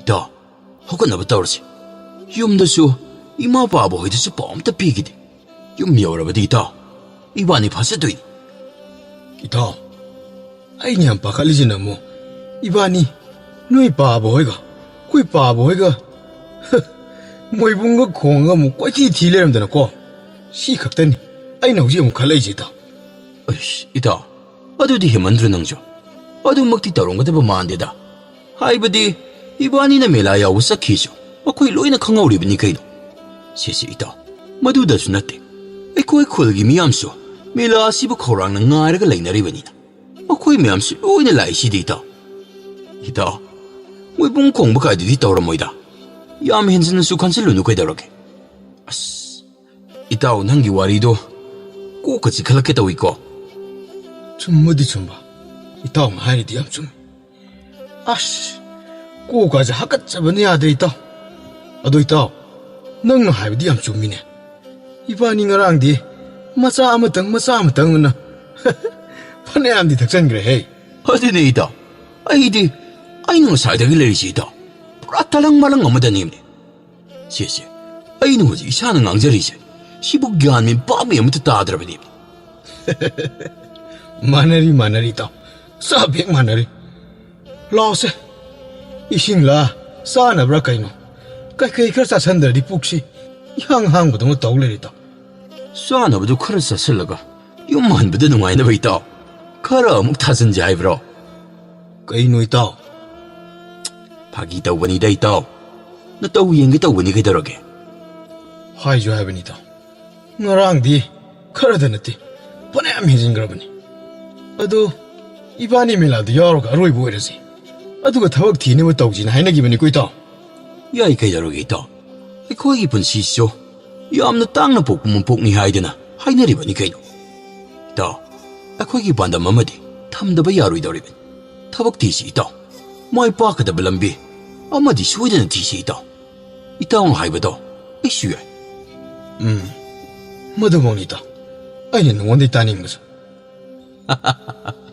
ꯏꯇꯥꯎ ꯏꯇꯥꯎꯒꯤ ꯋꯥꯍꯩꯗꯨꯁꯨ ꯇꯥꯕꯗꯕꯨ ꯑꯣꯟꯊꯣꯛꯅ ꯅꯨꯡꯉꯥꯏꯅꯦ ꯑꯗꯣ ꯏꯇꯥꯎ ꯑꯩꯗꯤ ꯃꯇꯝ ꯄꯨꯝꯅꯃꯛꯇ ꯁꯦꯝ ꯁꯥꯔꯒ ꯂꯩꯔꯕꯅꯤꯀꯣ ꯐꯔꯦꯁꯦ ꯏꯇꯥꯎ ꯑꯗꯨꯗꯤ ꯏꯕꯥꯅꯤ ꯍꯧꯖꯤꯛ ꯌꯨꯝ ꯍꯟꯕꯗ ꯀꯔꯤ ꯀꯔꯝꯅ ꯍꯟꯅꯕ ꯇꯧꯁꯤꯒꯦ ꯀꯔꯤ ꯀꯔꯝꯕ ꯄꯥꯝꯕꯩ ꯍꯥꯟꯅ ꯄꯥꯡꯊꯣꯛꯁꯤꯒꯦ ꯍꯥꯏꯕꯗꯣ ꯈꯟꯅꯔꯒꯅꯦ ꯌꯨꯝ ꯃꯥꯏꯀꯩ ꯄꯥꯡꯉꯁꯤ ꯏꯃꯥ ꯄꯥꯕꯗꯁꯨ ꯊꯣꯛꯈꯤꯕ ꯄꯨꯝꯅꯃꯛꯁꯦ ꯃꯔꯤꯛ ꯆꯨꯝꯅ ꯍꯥꯏꯗꯣꯛꯂꯁꯤ ꯏꯇꯥꯎ ꯑꯗꯨꯒ ꯑꯩꯈꯣꯏ ꯐꯠꯇꯕ ꯅꯤꯁꯥꯁꯦ ꯑꯃꯨꯛ ꯍꯟꯅ ꯆꯥꯔꯒꯨꯝꯁꯤ ꯏꯇꯥꯎ ꯍꯣꯏ ꯏꯇꯥꯎ ꯆꯥꯅꯕ ꯈꯔ ꯊꯤꯔꯒꯁꯨ ꯆꯥꯁꯤꯜꯂꯨꯔꯁꯤ ꯑꯗꯣ ꯑꯩ ꯏꯇꯥꯎꯅ ꯍꯥꯏꯕꯗꯤ ꯌꯥꯗꯤ ꯌꯥꯕꯅꯤꯀꯣ ꯑꯗꯨꯒ ꯏꯇꯥꯎ ꯑꯩ ꯆꯤꯟꯁꯨ ꯊꯤꯗꯤ ꯊꯤꯗꯕꯅꯤꯀꯣ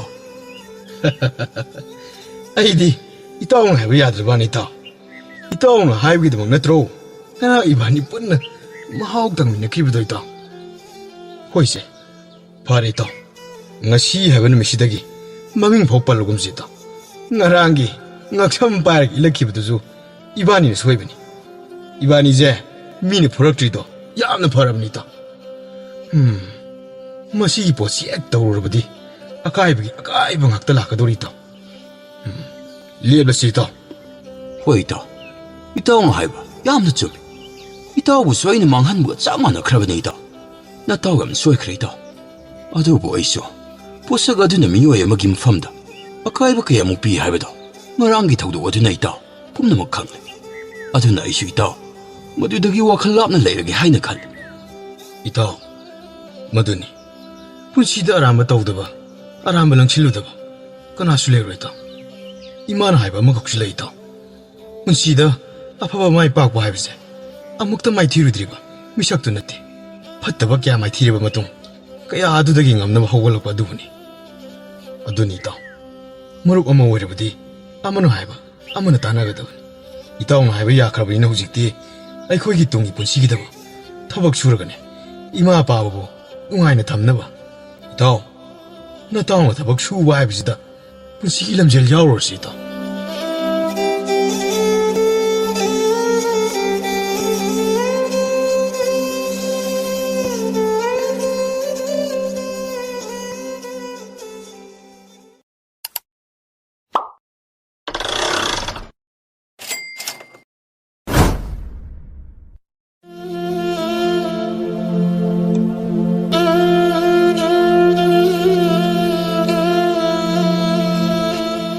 थाइना ममांगई वारीनी सिरबस निंगथौ यामना पुक्सिल साउबा मिनुंगसि लैबा असुंबा सत्पा असुंबा वाइल तबु पामजबा निंगथौ अमखकनि नौमगी नुमित अमदा सनी कौबा देवता अमका लक्ष्मी देवी का मखोय अनीना सिरबस निंगथौगी मनाक्ता लाक्लमी मखोय अनीना लाक्पगी मरमति सिरबस निंगथौ असि कयामुगी यामना असुंबा असेंगबा ngangbagi हाइबदु संगिंग तौगदौरिबनि सनीना हाय लक्ष्मी नंगोंदगी अइन हेना ताइबंग मियोइबना संगना सोने निंगी हाय लक्ष्मी ना हाय नंगोंदगी ताइबंग मीना संगना सोनबा इरात पूजा तौबा अइन हेले असुमना मखोय अनि मरे येनरमी मदुगी दमक्ता सिरबस निंगथौदा असुमबा वाइल तौनबगीदमक लाक्पने मखोय अनि सिरबस निंगथौगी मनाक्ता यौरक्लदुना कोनुंगदा संगक्लमे अदुबु सिरबस निंगथौदी मखोय अनिना लाक्पदा लेंसिनबिरौ फिदा असिदा फंबियु हाइदुना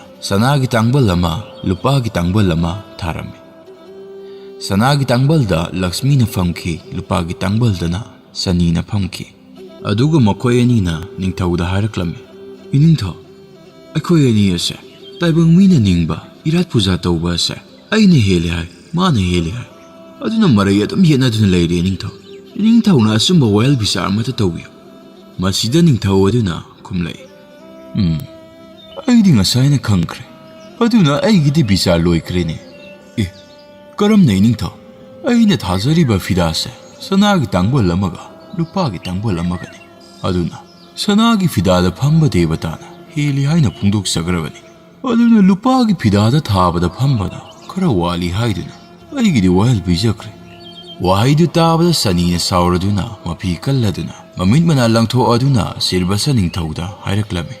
He ningthau, nang aina kari tawba ngambag haibado yengo. Lakshmi Devi na ningthau Silbasa aduda makokta nanthabiraduna wagan pakhatkanu karisu tawroi ima leirishidi asi hairamladuna makhoi animak satkirame. Ikui kuidana ningthaugi sanathong ningkhairakhi mahaki leibaki praja pumba awaba tarakhi ikang tholakhi awaba kaya nangba haurakhi. Masi pumnamak tholakliba asi Silbasa ningthau mahak masamaknadi karisu khangjaramde. Adubu tasengnamakti Sanidevata mahakna yengsilakpa hauraklibani. Silbasa ningthau mahaki praja pumba leibak aduda leiba ngamdabadagi magi safagadaba mafamda chenakhibadagi Silbasa ningthau hainingai leitana awaba oire.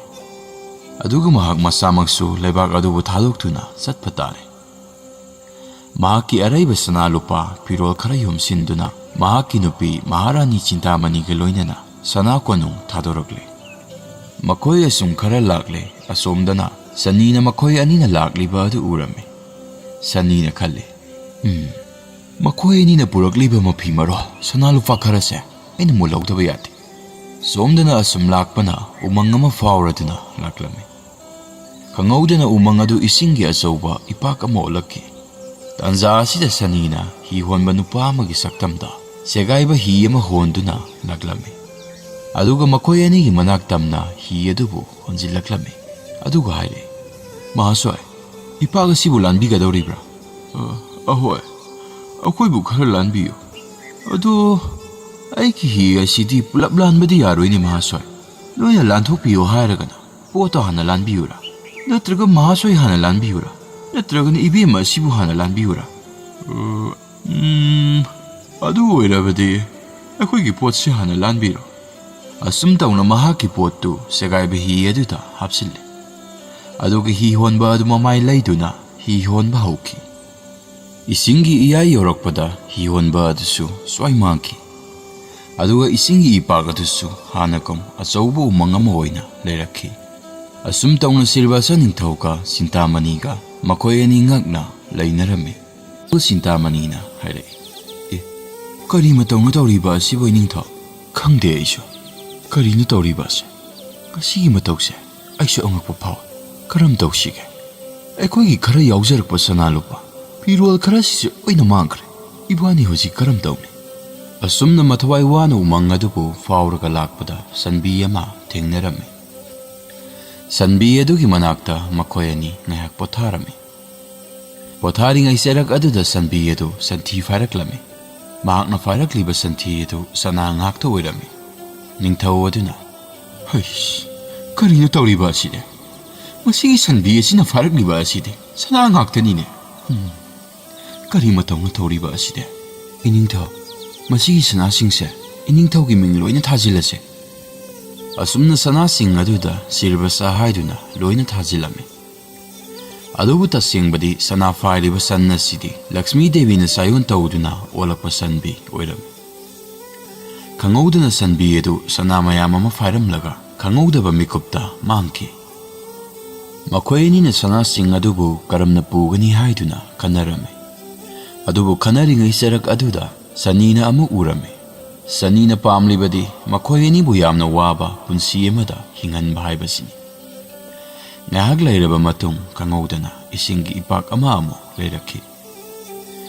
Sanina mamangda thokiba adugumna hihonba ama amuk saduna makhoigi manak tamna honjilaklame. Hihonba ama lakpadu ubada ningthau aduna he Mahaswai yarabadi aikoibu ipak asidagi khara lanthokpiyo. Aigi hi asidi anidi tongba yani poti puba yaro. Aduna pot asina hana lalura kona lanjaura.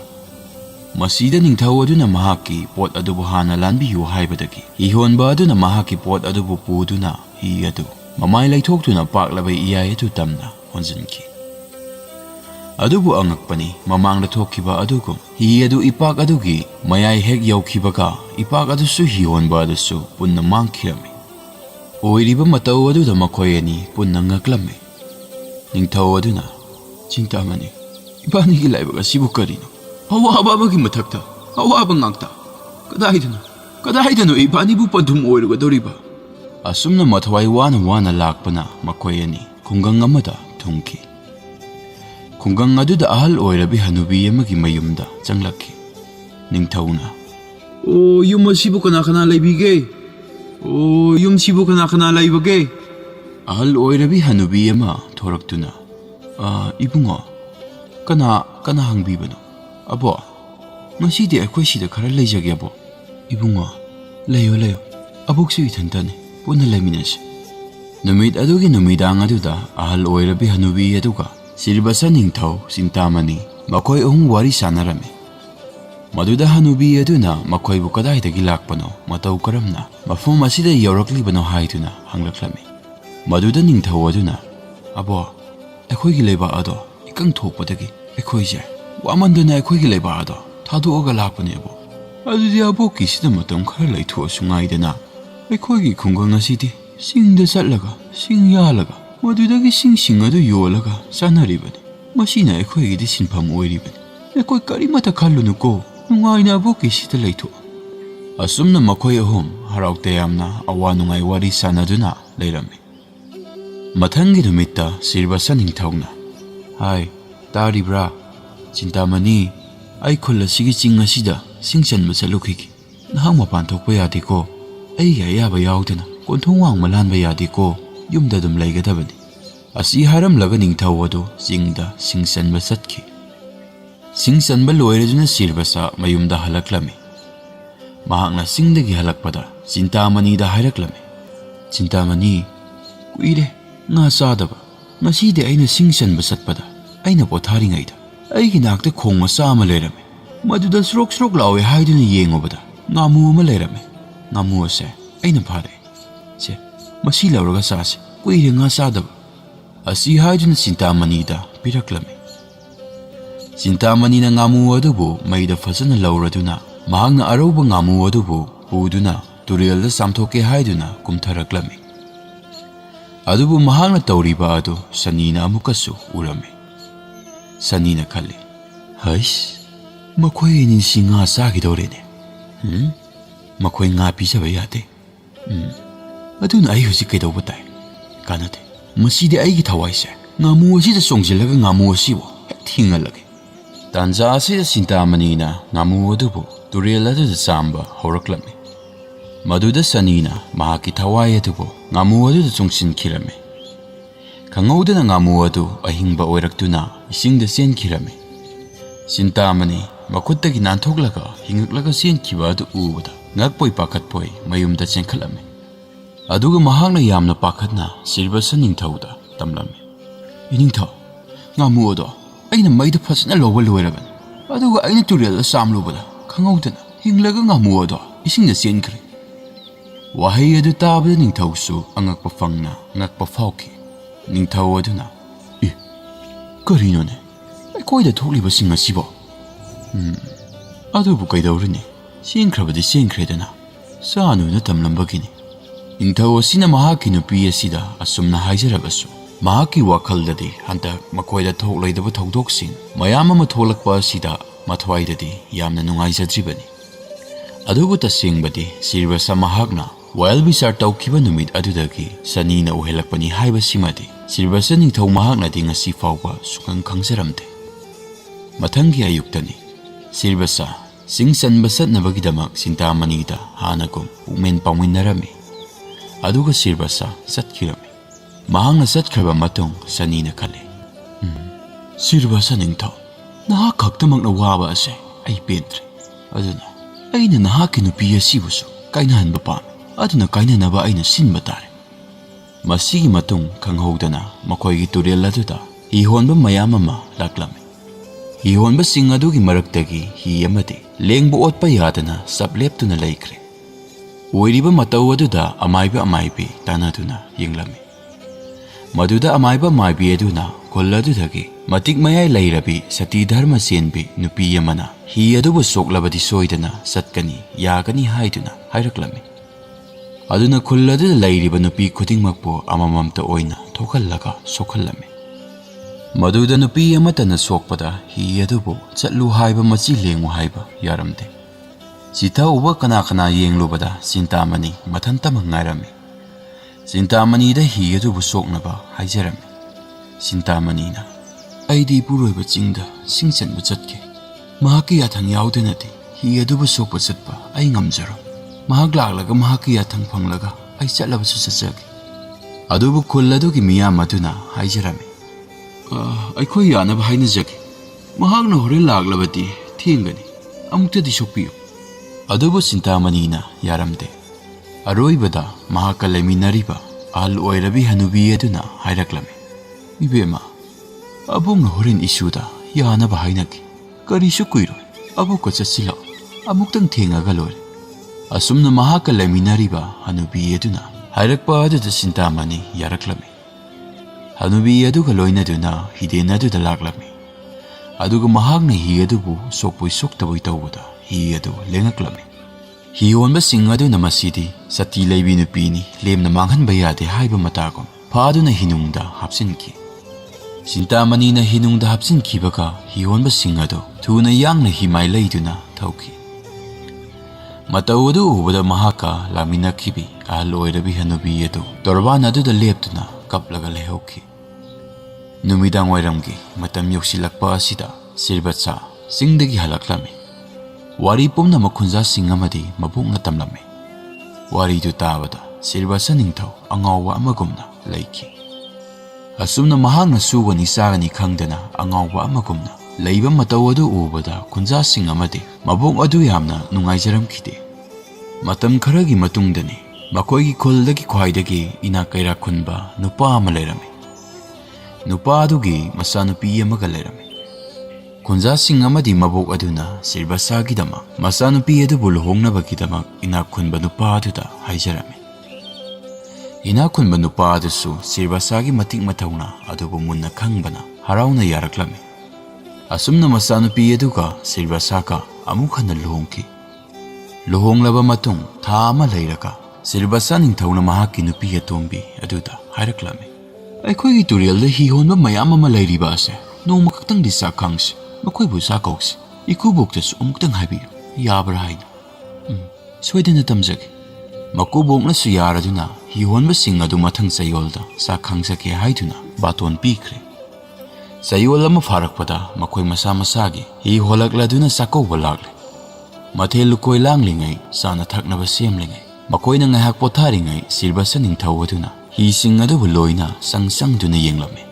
Adubu segaiba hi amada makhoigi mamangda mangkhiba sana lupa phirol sing pomnamak adu loina yauduna leiba thengnaki. Asum mathang mathang yengakpana mamangni Lakshmi Devi na sayonduna olakhiba sannaduna phaikhiba Sirbatsa haina thakhiba sana sing adu busu loina thengnaki. Mathang amuk yengakpana saukraba hi amada amuk sangaklame. Maduda hi adugi amamba ka amada nupi ama thengnarame. Nupi adu hek ubada yamna namthi hangoiba faurami adubu Sintamani nadi ningthau adubu masak khanglame. Mahakna khangawdana iningthau haina koraklame. Adubu ningthaudi magi Sintamani mandabana karisu khumlamde tuminna leptuna yenglame.